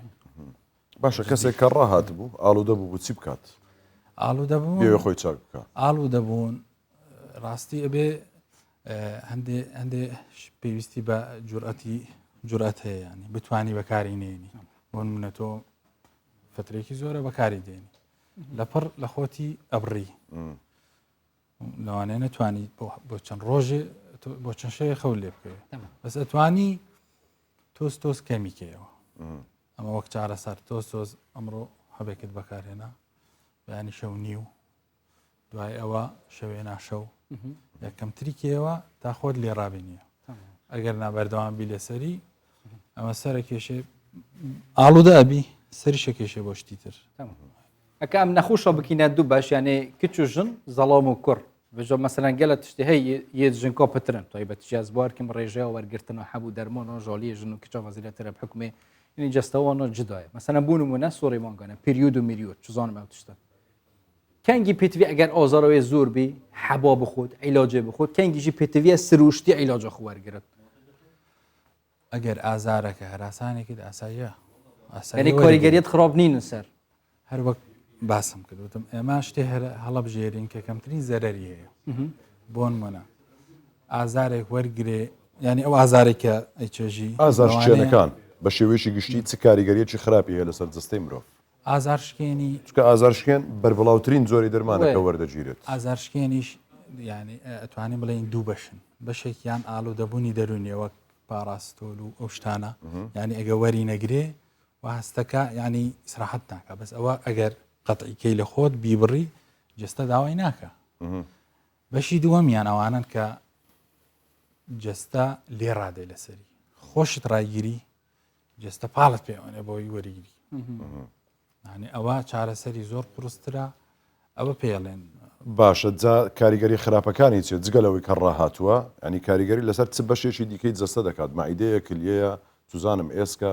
چ بەشێکی جستە ئەو ئازارشکێنەکان ئەو ئازارشکێنە دەرونیەکە هیچ ئەوە باست کرد ئەوی دیکەیان کە جستە پاڵت پێوەدەنێ کە وەری بگریت ئەوانەی کە دەرونیە پاراستۆلشتیوە بەس بۆن وەنە گروپێکی تریان بۆن وەنە ترامال ترامادۆل شتێکی باوە ئەمای خۆی بۆ ئازار بەس لە هەمان کاتیشە تۆزێ منەشت تا ئازارت نایڵێ هەز بە هیچ ئازارێ ناکەی دوای فترێ جستت لێ ڕادێ لەسەری ئەمە قۆناغەکانی ئەدگەێنێ بە ئاڵوودەبوون کە بە یەکی ئەڵی معتاد ئەدگەێنێ بە ئاڵوودەبوون بەم ستێپانەی بەم قۆناغانەی خوارەوە بۆ نمونە ئەتۆ 5 قۆناغت هەیە بۆ ئەوەی بە کەسێ بڵێ معتاد و ئەمە کەسێکی ئاڵوودەیە تەواو سەرەتا فزولی بۆ نمونەیەکێ یا هەزەکە شتێ بەکاربێنێ بۆ ئازار بۆ نمونە بە پاراستۆل هەڵستێکێتە سەر ترامال بۆ نمونە ئەمە قۆناغی یەکەم قۆناغی دووەم هەڵستێ بۆ کاتی ڕێکێخە هەفتانە جارێ هەر کاتێ هەستی بە بێتاقەتیکت وەریەگرێ وای ئەوەی تۆ باسی دەکەی ینی لە ڕووی نەفسیەوە زۆرە وڵی بانوکتێک لەسەرەوە باس بکەم ئەوە برادێک ناوی عەبدوڵڵایە نا ئاساییە لەبەر کەس ئەوە ینی هەر بەو ئەو حاڵەتەوە هەمووان هەر عەبدوڵڵاین نەخۆش بوو داش بەتەمەم بوو ینی بردبیە یەکێک لە مختبەرەکان خوێنی لێوەرگرت بوو کە خوێن لێگرت بە هاتبووە دەرێ بە ئاو و بەناڵە و ینی زۆر بە زەحمەتە تا بردبی کە هاتبوو دەرێگوتی کوڕم عەبدوڵڵا وەڵڵاهی زۆر قەلبم خۆش بووە دەستت خۆش بی ینی بۆ خینی لێوەرگرتیە حاڵەتی نەفسی ینی ئەوها کاریگەری هەیە بۆیە باسی حالەتی دەروین و پێ بزەبت وایە زۆر کەسێ بەوە جەبینە سەر خاڵی سێم ئەبینی ئەو کەسە وەرگرتنی ئەو دەرمانە بۆن منە ترامال و هەر جۆرەکانی تر هەرستی زیادیەکە جامە بۆ تازە باسی ئەوەت کرد بۆن منە چی لێ دێ کاریگەری لەسەر چ بەشێکی جەستەی دەبێت لە قۆناغی سێماکەوە زیاد لە هەفتانە قۆناغی دومتوان هەفتانە بەڕێکی وەریەگری هەر جارێک هەستی بە بێتاقەتی کرد بۆن منە نهایەتی هەفتە بەکاری دێنێ یانی جەوێکی خۆشی پێدا ئازاری نامێنێ منەشتە قۆناغی سێم زیادیەکە ئەو وەرگرتنی ئەو دەرمانە زیادەکە وای لێ دێ ئەو کەسە ئێلا ئێرادیەن هەست ینی بەچی ئەی ناسیەوە سیمتەمەکانی بۆن منە نیشانەکانی کەمتر هەست بە دەرەوەدا جیهانی دەرەوە تۆزێ ینی گوێ بەشت نادا زۆر زوو مەلە دەبێت زوو کە ئاوەی دەبێت ئەوە تۆزێ شتێ ماڵەکە ئەمە پێڵێم بۆن مناڵ و دەبوونی سەرەتایی ئەوە هی ئەوە نیە سەرەتا کە ئەم دەرمانانی وەرگرتووە ینی مەزدەری سەعادەتی دۆپامین لەوێ دەڕژێ دوا دەکات ئەوی لە نهایەتدا بەشێکی زۆریان دۆپامین بەرزەکەنەوە بەڵێ دۆپامینیش هۆرمۆنی دڵخۆشیە بەڵێ بە غێر سروشتی بەرزیەکاتەوە ئێنە سەر قۆناغی چوارەم قۆناغی چوارەم پێڵێن ئەمە ئاڵوودە بووەتەوە ئەو کەسە ناتوانێت واز لەو دەرمانە بێنێ تووشی چیە بێت تووشی هەستی پێیەکەی کەسەکە گۆڕاوە بۆ تۆ دوو بڵێن کەسایەتی گۆڕاوە ناتوانێت وازی لێبینێ هەڵستێ بە هەموو جۆرێ هەوڵەدا ئەو دەرمانە پەیداکە بەبێ ئەو دەرمانە ناتوانێت بۆ نوێنە نیشانەکانی ئەوە هەستی پێکەی بۆتە دوو کەس هەستی بەیەکەی خۆیت زێتەوە لە خەڵک هەستی پێیەکەی ئێوێ ڕەفیق و چواردە وروشتی بگۆڕێ زیاتر هەست پێکەی حەزی بە تەنیاییە هەست بە تۆزێ لە حراجبوونەکە ئازانێ شتێکە کە بەدڵی شتێکی لاسارە بۆ نمونە تووشی ڕێگەڕێزم تووشی درۆکردنە بێت درۆەکە بەس بۆ ئەوەی کات و دەرفەتێکی هەبێ بۆی موادەکە بەکاربێنێ ئەوەی کە ئەو نیشانانە بۆ نمونە درەنگتر دێتەوە زیاتر لە دەرەوە ئەبێت تەنها ئەبێ ئەو نیشانانە ئەمە چوارەمەوە ئاڵوودە بووە قۆناغی پێنجەم ئەوەیە کە زیاتر بەکاری بێنێ گاتە قۆناغی پێنجەم ئەویش کە پێ بڵێن قۆناغێکی تقریبان کوژێرە بۆ نمونە ئەگەر لەسەری ببڕێ وەک شێت هەڵسوکەوتەکە ناتوانێت هیچ ئەوەی بکەی وەک شێت دوای سەرکێشێ بۆ نەخۆشی تر و نەخۆشی دڵ و زۆر جاریش ئەبێتە هۆی مردن ئەوە کاریگەری خراپەکانی بەکارهێنانی دەرمانی زیاد لە پێویست چ جۆرە دەرمانی بێ ئاخفتنەوە پزیشکی بکۆڕنینە نەوە یاش هەممی درستە یعنی خۆی دوو کەس تووشی ئاڵوودە ئەبێ بە زۆری ئەو کەسانەی کە بۆن منە لە ڕێگەی فزولیەوە تووشی چەند کەسێ بێ لە ڕێگەی چواردەوریەوە تا ئەو دەرمانە ئەوانەی پێ ئاڵ دەبن ئێتە بەردەمی تووشی فزولیە بێ ئەڵێ بێ بەکاری بێنم بزانم چییە کە دوسێ جاریش بەکاری بوون ئەمە ئاڵوودە ئەبێ هەندێک دەرمانێت جۆری دووەمیان نەخۆشە یا ئەوەی کە زیادەڕەویەکە لە بەکارهێنانی ئەو دەرمانانی کە نەخۆش بۆ نووسێ ئەمەش کە خۆ دکتۆر بۆن منە کاتێکی پەیوەست بە نەخۆشیەکە بۆ نووسێ زیاتر نا بەسە بینی زۆر جار پەیدایەکە لەملا تووشی ئەوە لە خودشتە ڕزیبی دکتۆر من نەخۆشیەکە دیوە هەی دەنگی من هەمی گۆڤۆی بلندەوی بەرسە و قەرەباڵغێتیم ئەس حەسکم وەکیتە باوم عیلاجەک هەیە دەرمانێک دشتێک تێگەیشتیمە بەست عیلاجە چی وا هەیە چکە من دەنگم بەرزەوە چیتون نییە قەرەباڵغی دەکەم عیلاجەک جنابەت خێزانداری نانە گوتم ناوەکرد لە ماڵێ زۆر ناوەڵ هەر بەخۆمامە لەوەتی ببینم سینگەڵم شەڕم مەرنی مێشکی استراحەتە ڕەوی دەستۆژی زۆر زۆر خۆشحاڵ بجا پشتێ پێشانگی هەکە هەی بەسم جۆرە بەحسەی پێشانگەری کە پشتی 4 دقیقەی دەچین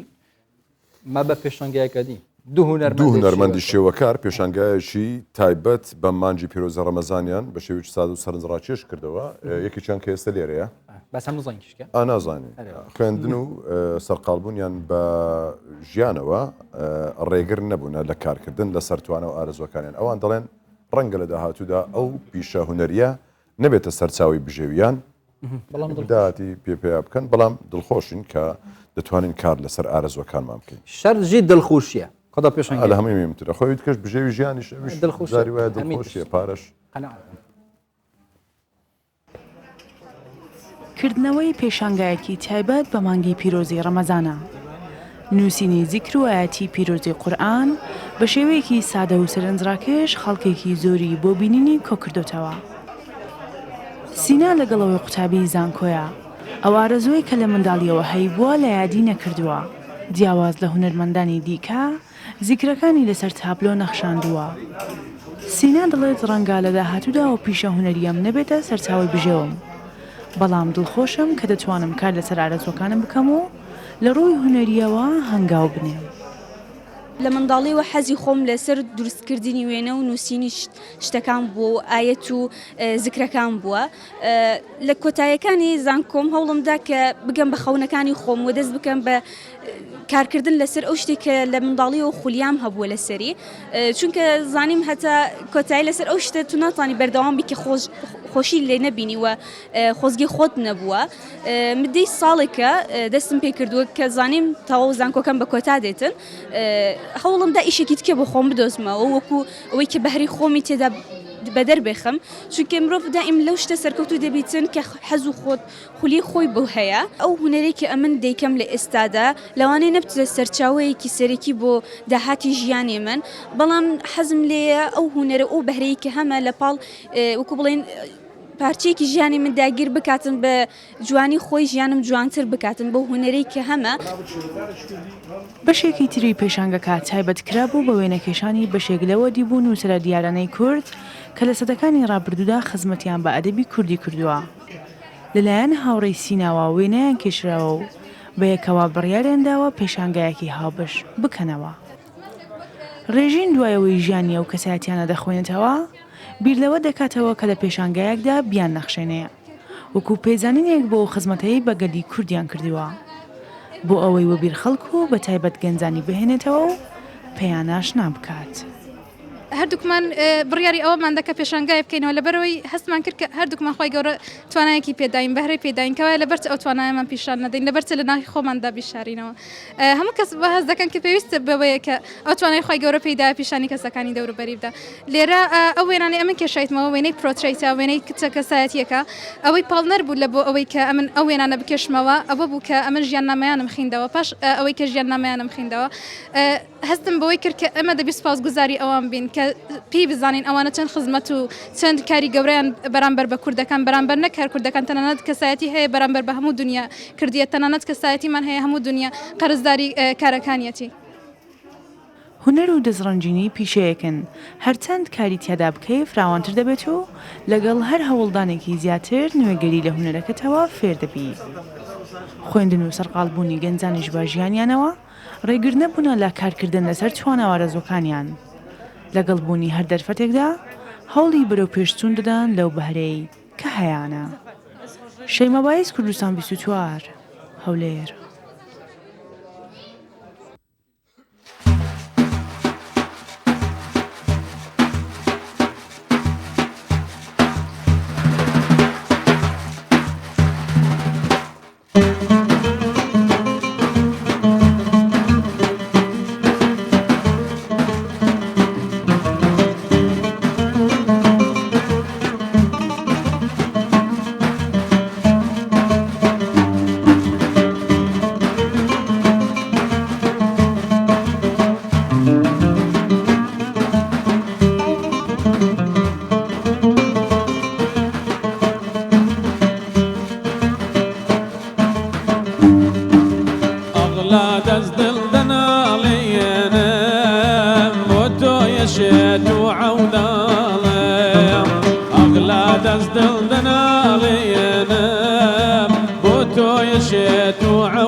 محمد سروري مايا يا محمد سروري مايا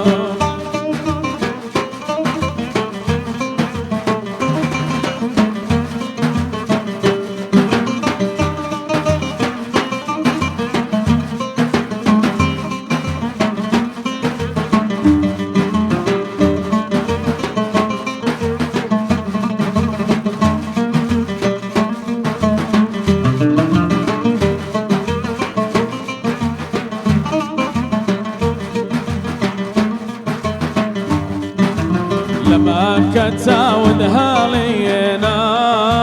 كوت ذكر بارا ومدينة لما كتاود هالينا كوت ذكر بارا ومدينة قرآن وبايا مدينة قرآن وبايا مدينة يا محمد سروري مايا يا محمد سروري مايا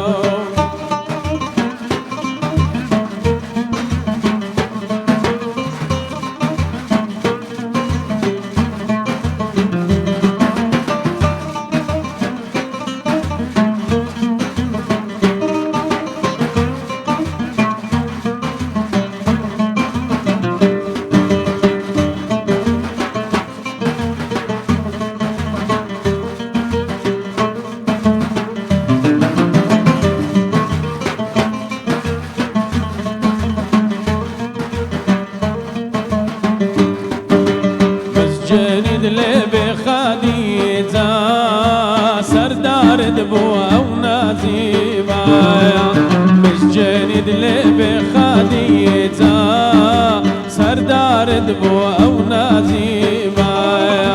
وهابو درد الطبيبة وهابو درد الطبيبة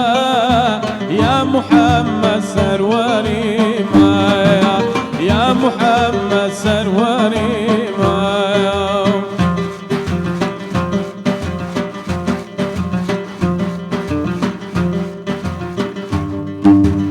روح مفدات أي قل زاري مدينة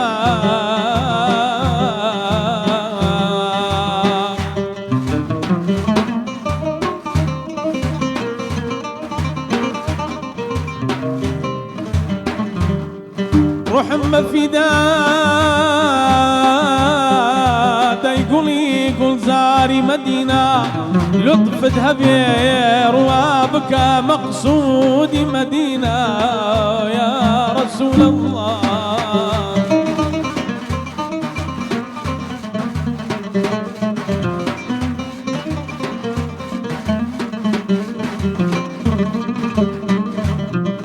بوزيق أبوي تنشرف قرب مقامات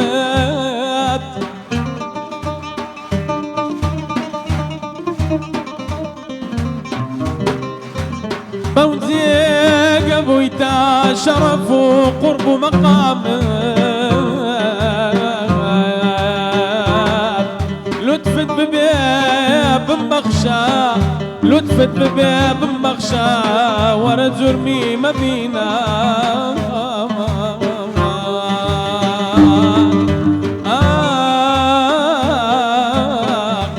شفاعة يا رسول الله محمد ناوي شاكر مسار لي خور كر صلاوات ما بيرنا كر تا مدينة منور صلاوات ما بيرنا كر تا مدينة منور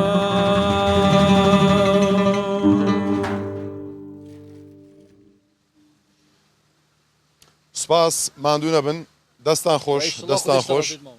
بەخۆ بە ژوانی هاتی نەدەرێ هەوایەکی خۆش فێنک بە ئامادەبوونی سەرروکی بەرنامی پاشف و جێگرەکەی پێش ئەدەبووە قردەلەمانی ناوە مەقەس و پێشانگە چێ سەرۆکی بەرنامە ئەتو سەرروک ئەمن جێگرەکەی ئێ ئێوە هەکاک کاکە سەرروک و هاو سەرروک چیا هاو سەرروکەکان قردێلمەینەوە بڕین پێشانگەی پاشی پێشانگایەکی جوان ینی لێرەیە چۆر بەش پێشانگا کۆمەڵک دەستڕەنجینن ئێستا مەریوان وردە وردە بابچین دابزین ئەوانە چ دەکەن لێرە بابچینە ئێرە یەکەم جار لای مامۆستا بنار مامۆستا بنار سڵاوت دەبێت زۆر زۆر بەخێبن دەستان خۆش زۆر ماگامان لێ بوو سەرەتا کە سڵاومان لێکردن لە ستودیۆوە ئەو لەو حەیە سپی بوو ینی لە ماوەی تقریبان ئەوە بۆ چەند سعاتێک و 10 دقە چارێکێک وە بزانم ئەوە دروست کرد ڕاستە ئەم زیاتر لەسەر سروشتی کوردستان ئیش دەکەم ئەوەش زیاتر لە مێشکم عنی خەزم کرد لە فۆتۆیەکان ئەستام هەشتمە سەر تابلوەکەی بە ڕەنجی زەیتی کار دەکەم من تابلوەکانم هەموو ڕەنجی زەیتە زیاتر لەسەر سروشتی کوردستان ئیش دەکەم بەڵام سروشتی کوردستانی چوار پەرچەی عنی هەر چوار ڕۆژهەڵات و باشوور و باکووریش کێشی دەکەم لەسەر تابلۆکانم دەنێخشمە سەر تابلوەکەی زۆر باش ینی ئەوەی کە ئێستا هەیە هیچ دیارەکە چوەرزێکە یان ئەوەی کە دیارە دەمە و ئێوارێت کاتێکە ئەوە دەمە ئێوارەیە خۆر ئەوە بوونە ئەو ڕنگانی کە دەکەوتە سەر باورین بەردەکانیان شاخەکان بە ڕەنجی پرتەقاڵی و دەبی ئەو ڕنگانێکە بەکار دێنی بزانیت ئەو کاتەنە بوونم لە کاتی خۆر ئەوە بوون ڕەنگێک دەردەچی سروشتی بڕێک لەوانەیە لە بابەتی کە گرانتربی ئیشی سروشتی لەگەر پۆرترێتی یان لەگەر بابەتەکان دی ئەتو دەبی سابی ئەو کیلۆمەترانە بکەی ئەو چیانە چەندە تو دوورە ئەو ڕنگانە کو دەبیندرێ ئەو کو دەتوانی بەو تاقی باە سەر تابلۆکەی دەتوانانی ئەو بکەی سەرەتا بە چاو دەبینی ئەو دیمەنانە پاشان لە ذهنت دایدنی ئەو جا دەیدی وێنەی دەچێشی چیا ئەتو لە پێش چاوت کە تەماشا دەکەی لەوانەیە مەلێ ڕەساسیە بەڵام لە کاتی ڕسمکردنی ئەتو نابی ئەو ڕەساسیە بزەبت بەکاربینەوە ڕەنجی شینما هەیە مۆرما هەیە ئەو ڕنگانە تێکەڵ دەکەی بۆ شوێنە دوورەکان دەبی زۆر مۆری یان شینی کاڵ زۆر بەکاربینی هەتا بەخۆی وەکو بەعەت خۆی بە دوور پیشاندا بەڕەنجی کەش ینی چەندی دەڕەنج لەگەت تێکەڵکەی دەهینیە پێش باشە ئەو ئەمرازانەی بەکار دەیهێنی بۆ دروستکردنی شێوەکە وێنەکە چین مەسەن ئەوەی بەدەستەوەیە چی پێدەگوت ئەوە شەفرێ پێدرێن چەقۆ شەفرە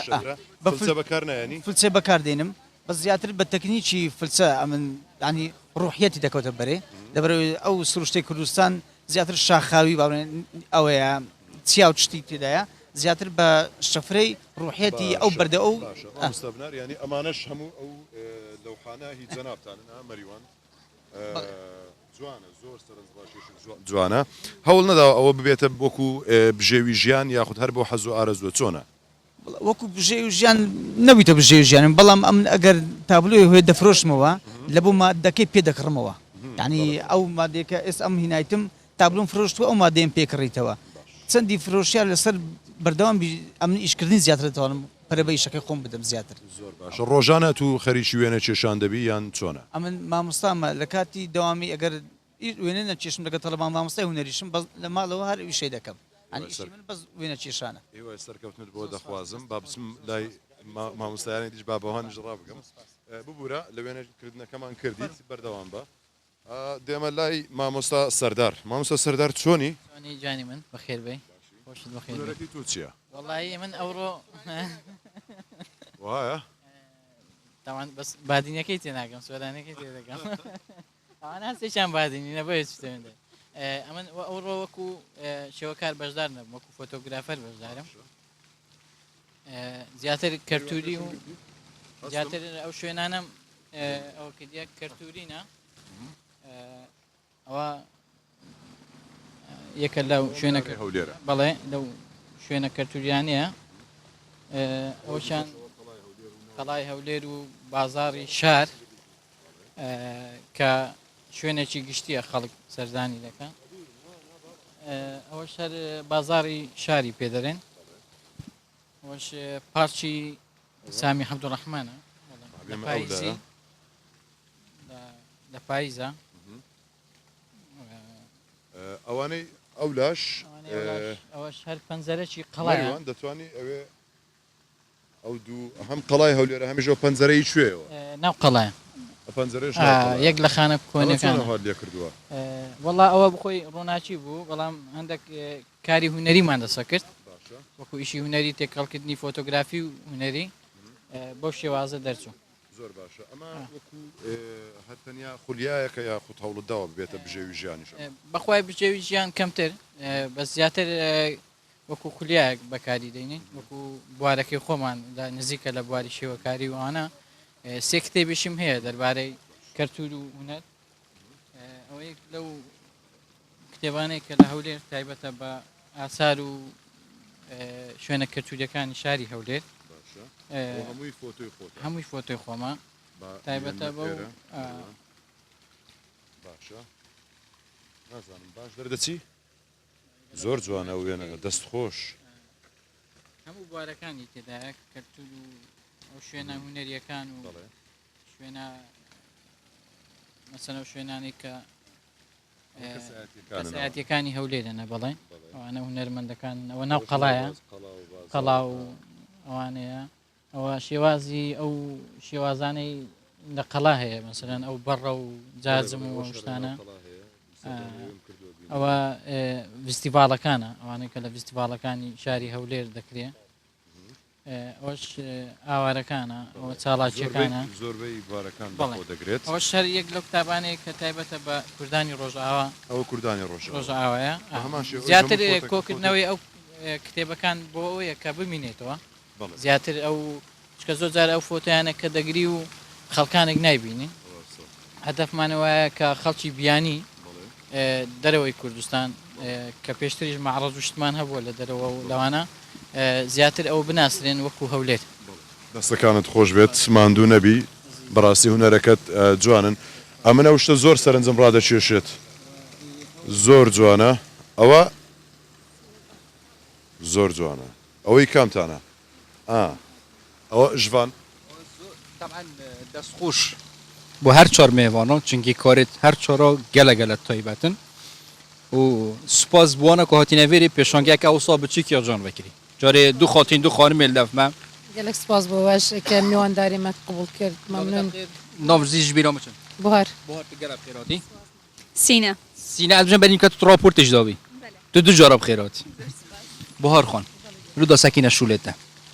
رابی و نه یا خدا یا الله طبعا ها وکی جارت بشن يعني هو زانفان بيش الشعر تو شو تكيل برا يلا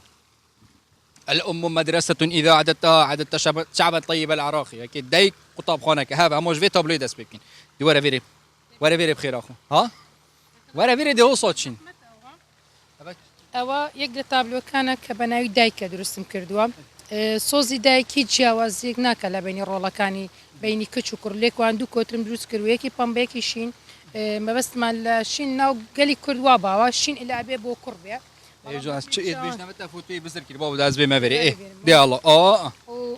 لێرە پەمبەیان تایبەت کردو بە کچ لای من وانە ڕنگ تایبەتە بە هەموو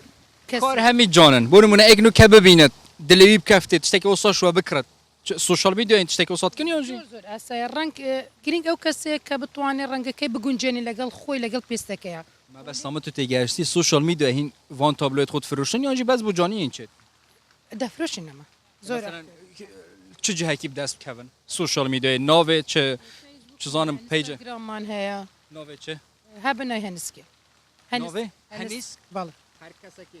تابلو نکەم دێ بە حەسکینیت بەهار خانێ الهنس الانستغرامي ساكني افاش تابلو كودي افاجي تابلو كدي پێشمەرگێ بەنای پێشمەرگێ بەڵام زۆر ئیشی تێدا ماوە وەکو کۆلاج بیکەم و لە هەمان کاتدا سرودی نیشتیمانی ئەی ڕقیب لە ناونووسیوە ئاڵای کوردستان و ئەو قوربانیانەی کە پێشمەرگە داوێت ئەو مادبوونەی کە برایانی پێشمەرگە لە جەنگەکان ئەیکەن ئەو مادبوون و ئازاری ئەوان ئەیکێشن ئێستا ئێمە بەرهەمەکەی کە لە ئازادی وانە لێکوانە لە بەرنمەکەی ئێوەیە وقتك بيتاف تابلو كيشوي وقت يعني چند وقتی پێچوە سکاتك بۆ تابلوات کێشوی تابلۆیەم 2015 و 16 بوو ئەو فۆتۆ دوو پرۆژەم هەو بەنای شوێن پەنجەی پێشمەرگە و شوێن پێی پێشمەرگە دوو پرۆژەم کرد ئەو یەک لە فۆتۆیەکانە کە وەرم گرتووە و کردوتمە ئەو تابلۆ دەست خۆش سارێتوانە دیوارکردینە بشین بێژن زۆر ئاساییە خۆ تەڵاب کرد ئەوە یەک لە تابلوێکی ترکە باز لە ئافرەتی کورد دەکات لە کۆنیش لە ئێستاکەش ئافرەتی کورد زۆر دەست ڕەنگین بوو لە کۆنەوە هەر کەلوپەلێکە پێویستی بۆ خۆی دروستی کردووە خۆی چنیویەتی و لە هەمان کاتدا ڕیسایکلینم بۆ کردو ئەو قماشەی کە ڕۆژانە فڕێ ئەدرێ من نامێ فرێدرێ و بەکاری دێنەوە دووبارە بەکارهێنانەوەی بۆ ئەەکەم هەم جلکێتوێ پڕاستینە ها بە قماشە جلکێ پڕاستینە تێکەلکی ریسایکلینە و هەم جوانیەک ئەدات بە ئیشەکە و بە تابلوێکەشە لە هەمان کاتدا کاتێک حەز دەکەی یاڵا ڕنگ هەڵگری و دەست بە دروستکردنی تابلۆ توسان کێشانی تابلۆ جار بە خەمەکانم تو عاجز بیخەم بوو والله نازانم تابلێتە جۆن ئەسەکە بژم بەدە ئیشڵات تو هەریۆ خەمگین بی تابلۆچی گەوە نە معقولە جۆمە حاڵێ بکە تەنگ بە زۆر جاوەیە یەکی شەو یان دوی شەو شتێک دێتە بیرە من لێ دروستکەم ئەگە دروست نەکەم فەوری ناتوانم خۆش دەست خۆش گەل گەلک یێتات بژم تابلۆ خڵ ئەڤ ئەو تابلۆش سەرۆکی مەزنە جەنەرال مەڵە مستەفا کەم دروست کردیە و لە هەمان کاتدا تازە باسی ڕیسایکلینم کرد ئەوە مووی تابیعیە پرچە و بەکارمێناوە و ئەو پرچی کچەکەمە کە بڕیمە بەکارمێنە لە هەمان کاتدا قماشیش بۆ بەکاربێنم ئەو یەک لە تابلۆکانە کە ماوەیەکی زۆر بوو بیرۆکەیەکە بووم هاتووە کە بە ڕیسایکلین دروست هەی دەست خۆش ئەvە تابلۆیت بەهارخانێ سیرە خانوەرە تۆ ڕاپۆرتە دەرکێت تەفسیل تێوە بەسی شولاخۆ کردی بەس بوچی تا دەست خەڵی هەلبژۆرتیە تابلۆیت خوددا جارێ ئەس بێمە کیرێ نه تو وەرە vêrê نانە ئەوە ئێستا وەرە vêrê سینەخۆن دا تابلو دەربچن وەرە vêrê دا تابلو دەربچن شنی ڕەنگە و دەست الحەمدولله تەسەر ڕەنگن هەمی یانژی کاشیە تەسەر چێکردن أنا أذا رنجة أكريليكن من تلادة يتكلكي ڕەنگێت چه أكريليك رنجك ئەمشین هەلگرین ببینین بلى من أو رنجة تلادة وبشتنجي نفيسين على السر كريب ورقة جولدي بجنبه وبشتنجي مواد كيدي من أبو ورقة جولدي زيرة وأنها بس نا ود بجنة چونك رنج زيرية نك ورقة دينا هر مواد بواري هنري دبكارتتن وبشتنجي من مواد كيدي بيدا كري ريزن مواد كينية أفجيد بو تابلو شولێت هوەری بکارتێتن یعنی شوولێکی شول پێ دەوێت نایڵە تقریبان چەند پێوە چ هاتە چێکردن هەفتەیەک ماشاءالله سینەخۆن هەکە ئێک دوێت تشتێتە ئەوسە بکڕێت الانستغرام سوشال میدیا جهکتە بەێ ئینستاگرامە منە کیریە پیجە فرۆشتن سینا ڕێکانی هەر سینا ڕێکۆنی هەر کەسێکێوێت تابلوێت گەلێکی جۆنتین ئەوە بەێ هەفتیەکی هەتا ئەوە یادی و هەفتەیەک دوێت هەتا ئەس دیزاینە بودەنم کادێت چێکم جێ والله دەست خۆش ئەوە بلۆ بشتە جێخۆ چ دیمەیە تایبەت هەیە ئەو چەتە نوویسی ئەڤژی ئاەتێکە ئەهدنە الصراط المستقيم دیزاینێکی نی منێ نوویسی ئەف ماوەدانەژی عینەن تێکسچەر ماوەدێکی نییە تابلۆ دەبکارتێتن منی هەوڵ دەیتنێ خەتاتی نەبیتن شێکی بشم جەماعەتێت بژن ڕاستکە ئەوە دانانەوەیە هوسا یانژیێت دیزاینەکە نییە بەرهەندێ نویسین و ڕنگ و تابلو و مەسەن چڵام ئەو تەبەحسکردین گەلە تشتا تێکەل بەلە دیزاینەکە نییە دەستخەت تێکەلی ڕەنگۆ کریە یان دەستپێکێت و شێوە کۆر بێتە خەت بدایەتی ئەس هەر شێوەکار بوو من وێنێت سروشت و وێنێت ئینسانەت کێشان بەس پشتینگی من هەوڵدا ئەو شولە ئەستکەم شولێکی ئاینی بیتن سوودێکی زیاتر بوو من هەویتم بۆ ئاخرەتێژێ و پشتینگی من ینی نەتبێتنێت شتێکی خەتاتی بیت و کەسێک لێ بێزار ببیتن شتێکی هوت و پیاشمە بە خەڵک نەشێت لێ سێتت گرانە نەرزۆنە سەر تۆ بخۆ قەرارە بدەدێت تۆ بن ڕاستی گەلە جۆنێت درستکە هەفتێکی شەتە دیزاین دەکەی ئەوەیە بەلە ئەوە من زۆر شول سەر نەکرێت چونکی من بچنێ قەڵەمی ئەل سەرنەویسی بەس هەفتەیەک vê هەتە ئەس فکرکەمەوە کادێشت و نەویسم و دیچت و وتەکە مەولانای گەل وێنەویدا تێکەلکەمەوە ئەوە چتۆ بنەویستایە بەس ئەت بژم مەوەدێتۆژیت گرانە نە لێرێ دەستکەون ئەو مەوادە زۆر گرانن و تازەیەت هاتیە کوردستانê li vêre nebûn eger min viya bada min dawa kirdiba سینا گوتن زۆت شتێت بچیکشی تێچێکین تابلۆت بچیک ئەنەزانم کۆ بەڵێ ئەمە قسەیەکی مەولانێکە دەڵێن لە دڵدا تۆم دۆزیەوە بۆیە لەو ساتەوە من بە دەوری خۆمدا دەسوڕێمەوە ئەوە لەسەر ئەو سەماعەیە کە دەڵێتن خدای خۆم لە دڵی خۆمدا دۆزیوەتەوە بۆیە لەو کاتەوە من هەر بە دەوری خۆمدا دەسوڕێمەوە جەها بابزانێ سۆرانی بادینیشی باشە مامۆستاوە خۆت نییە بڵێ وەڵا بادینی تێناگەم گوتن تا شتێت بچیک تابلۆیت بچیک جێچێکردین کۆ وەکی ڤان نمونە محمد صلى الله عليه وسلم رينا خور استراحة خوار كده ايه دا بجي ديار بت مولودة پیغمبری بود صلی الله علیه و سلم من شیگیری من ویا تایبت بروجا مولودی چتکی چکم دسپیکا کارت من بو من شیگیری کارت دسپیکی بیو صا جان والله زورت بچیک بون نکو بدايتك باش بو اوجي دوان نزيك فایده کی تشتکی جیت کی آنجی بس بو خوشی جانی شارنا چونکی من تازه دست بگیری بفرشتناوان حتی نو که بس وکی خوشی و وکی من بیا خیرک بدن بوم بدن بو هر هنده من النویسیه و شلون بتا درجه که داده که بوجی بوده هر کسی که وین چه بی اینستاگرام سینا ریکاری سرچ کن اشلا دیت و بخصوص تجارت بیش نکاب چنده مساعده ما بکنم نظام چه نوع اینستاگرامش بیرام چون هنسک شیروانی اوه تابلوید شیوه کاری سپاس و دیکره سەردار ئیتوچیە سەردار ئارتست زۆر باشە دەچمەوە لای مامۆستا بنار ژوان مامۆستا بنار دەڵێ ئەوەی کە لێرە دروستی کرد لە ماوەی ئەم سەعات و شتە دەڵێ ئەمە پێشکەشی بەرنامەی پاشیوی دەکەم بۆ کوردستان 24 مامۆستا چۆنی ماندوو نەبی دەست خۆش بێت ئەو تابلوێ کە تازە دروستم کردێت لە بۆ بەرنامەکەی بەڕێستانە لە بۆ کەناڵ 24 بەرنامەی پاشیو بوتە دیاری لە بۆ ئێوەی بەڕێز زۆر سپاس ئێمەش لە بەشێک لە ستۆدیۆی وەکو دیکۆرێک دادنین بە پێی دەزانین سپاست دەکەین دەستەکانت خۆش بێت هەم دیمەن هەم تابلۆیەکی زۆر جوان و ئێوارەیەکی کوردستانی ڕەنجینە زۆر سپاس زۆر سپاس بەڵێ بەڕێزان کوردستان 24 بە تایبەت بەرنامەی پاشیو گرنگی بەو کەسانە دەدات کە ئەوا دەست ڕەنجینن ینی لە هەموو شەوەکانی دیکە ژوان ینی لە شەوەکانی دیکەش هەبووە کە با بڵێن کاری دەستیان هەبووە ینی و کاری ڕەنگا و ڕەنگەوە هەروە مەسەلەی یاری و ئەوانش ینی ئەنواع ئەو ڕۆژێت بێت خوددا حەز کرد هەندێک کۆفرەدین شیرینەوەیە کۆدا دێ بمە چێکن کۆدا دێ هەت بژم سبایی بێجۆ چاوەڕێ بن گەلک سپاس بوو محەممەد سبەی سبهی محەممەد سبەی سبەی چەیە کادۆ دەلوێری چێکن کولیچە لێرە کادا وێرە چێتکەن چێکن خودش ڕازی ئەف دەمێ مای بەرنامەی بۆ ژوورە مامۆستا خۆ حاضر کرد شتێکی تایبەت پێشکەشکن پاشی و ئەبرکە 22 هاتە پێشکەشکردن گەلک سپاس بۆ هەمی ئەفشەوەت گەلمەدا بین خودش شوێژ ڕازی بێت ئابوو بکەن دو ئابوو خۆ بکەن دو ئابوو خەلک و عەلەمە هەمیە بکەن ما چه ئاخفتنەوە بکەن و خلاص چوو ئینشەڵا خودای قەبیل کرد و سەلام عەلیکم حافظ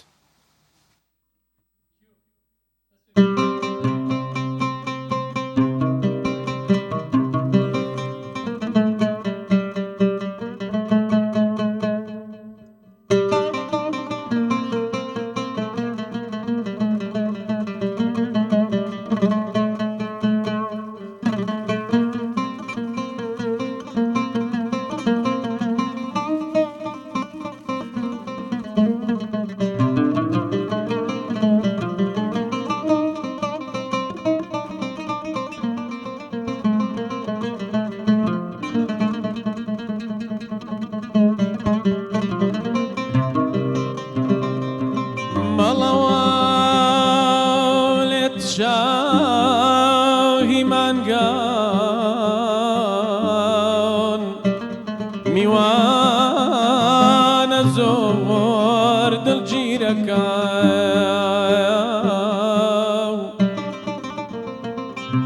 و خەریکە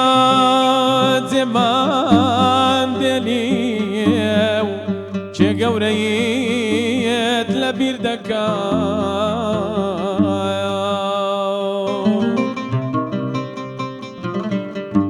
تێر نەبووی لە دیدارت چۆن واز و بارگەت پێچاوە ئێمەی هەژاری بێتێش و جێدێلی و دەکەی ماڵاوە ڕەمەزان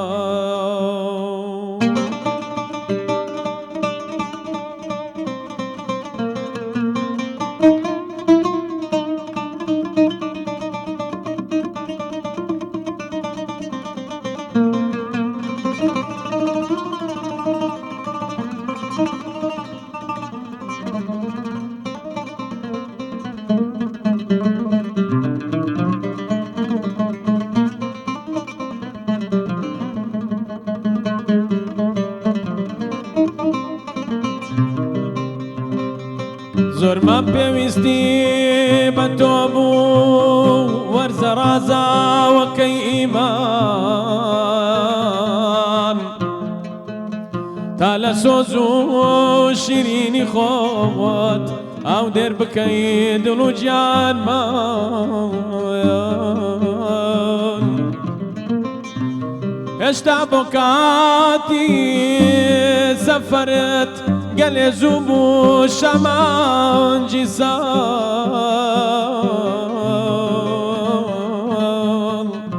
لە ئەوینە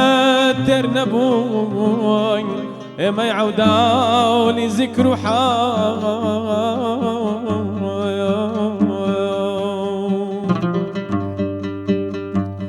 تۆ وێزگەی تەوبەکاری بووی میوانی خودای باری بووی بەڵام چەند ڕۆژێک وەک خەون بە خێرایی هاتی تو چووی ئێستاش بۆ ئۆغری خێرت دەست لە سەر سینگرا وەستاویەن بەوی داع و مەڵاوایی دڵ پڕ لە غەموز و خاویەن ئاخیر قوربان و قرە ناگرین چاو فرمێسک دەبارێنێن جگە لە تۆ چێشگە بەین گوناهەکان هەڵوەرێنێن ئەخ بۆ زیکری شەوانی تۆ یا سەدای پەرشێوانی تۆ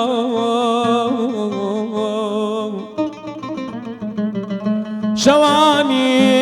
لە ليلة القدر كوري قرآن خويناني تو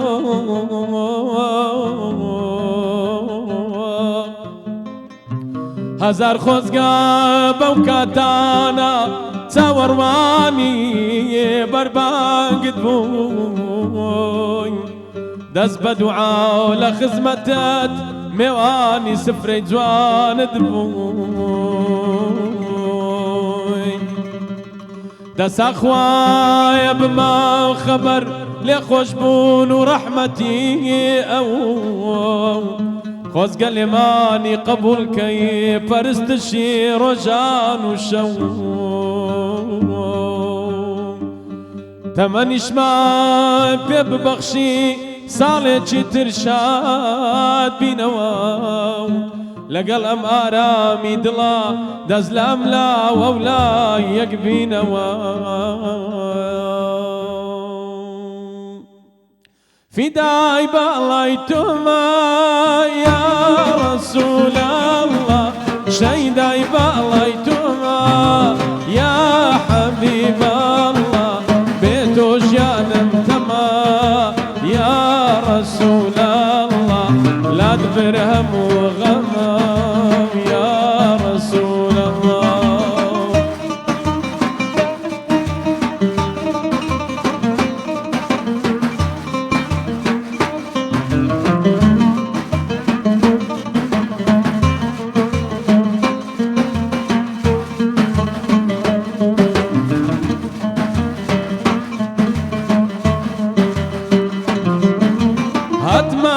درقيتو يا رسول الله بمكى بغلامي خو يا حبيب الله هرم نمشي ديتو يا رسول الله جانم بفي ديتو يا حبيب الله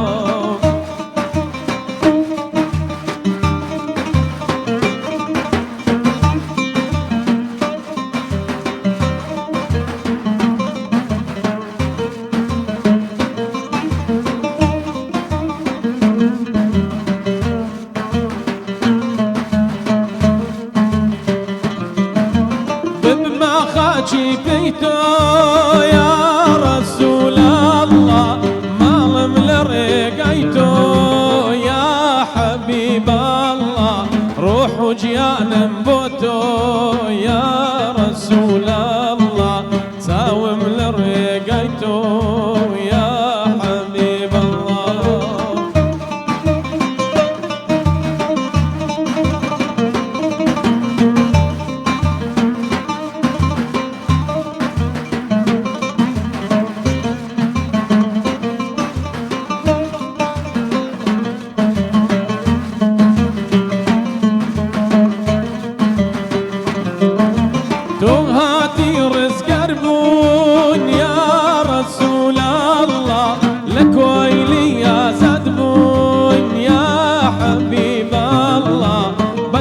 سر في رزقون يا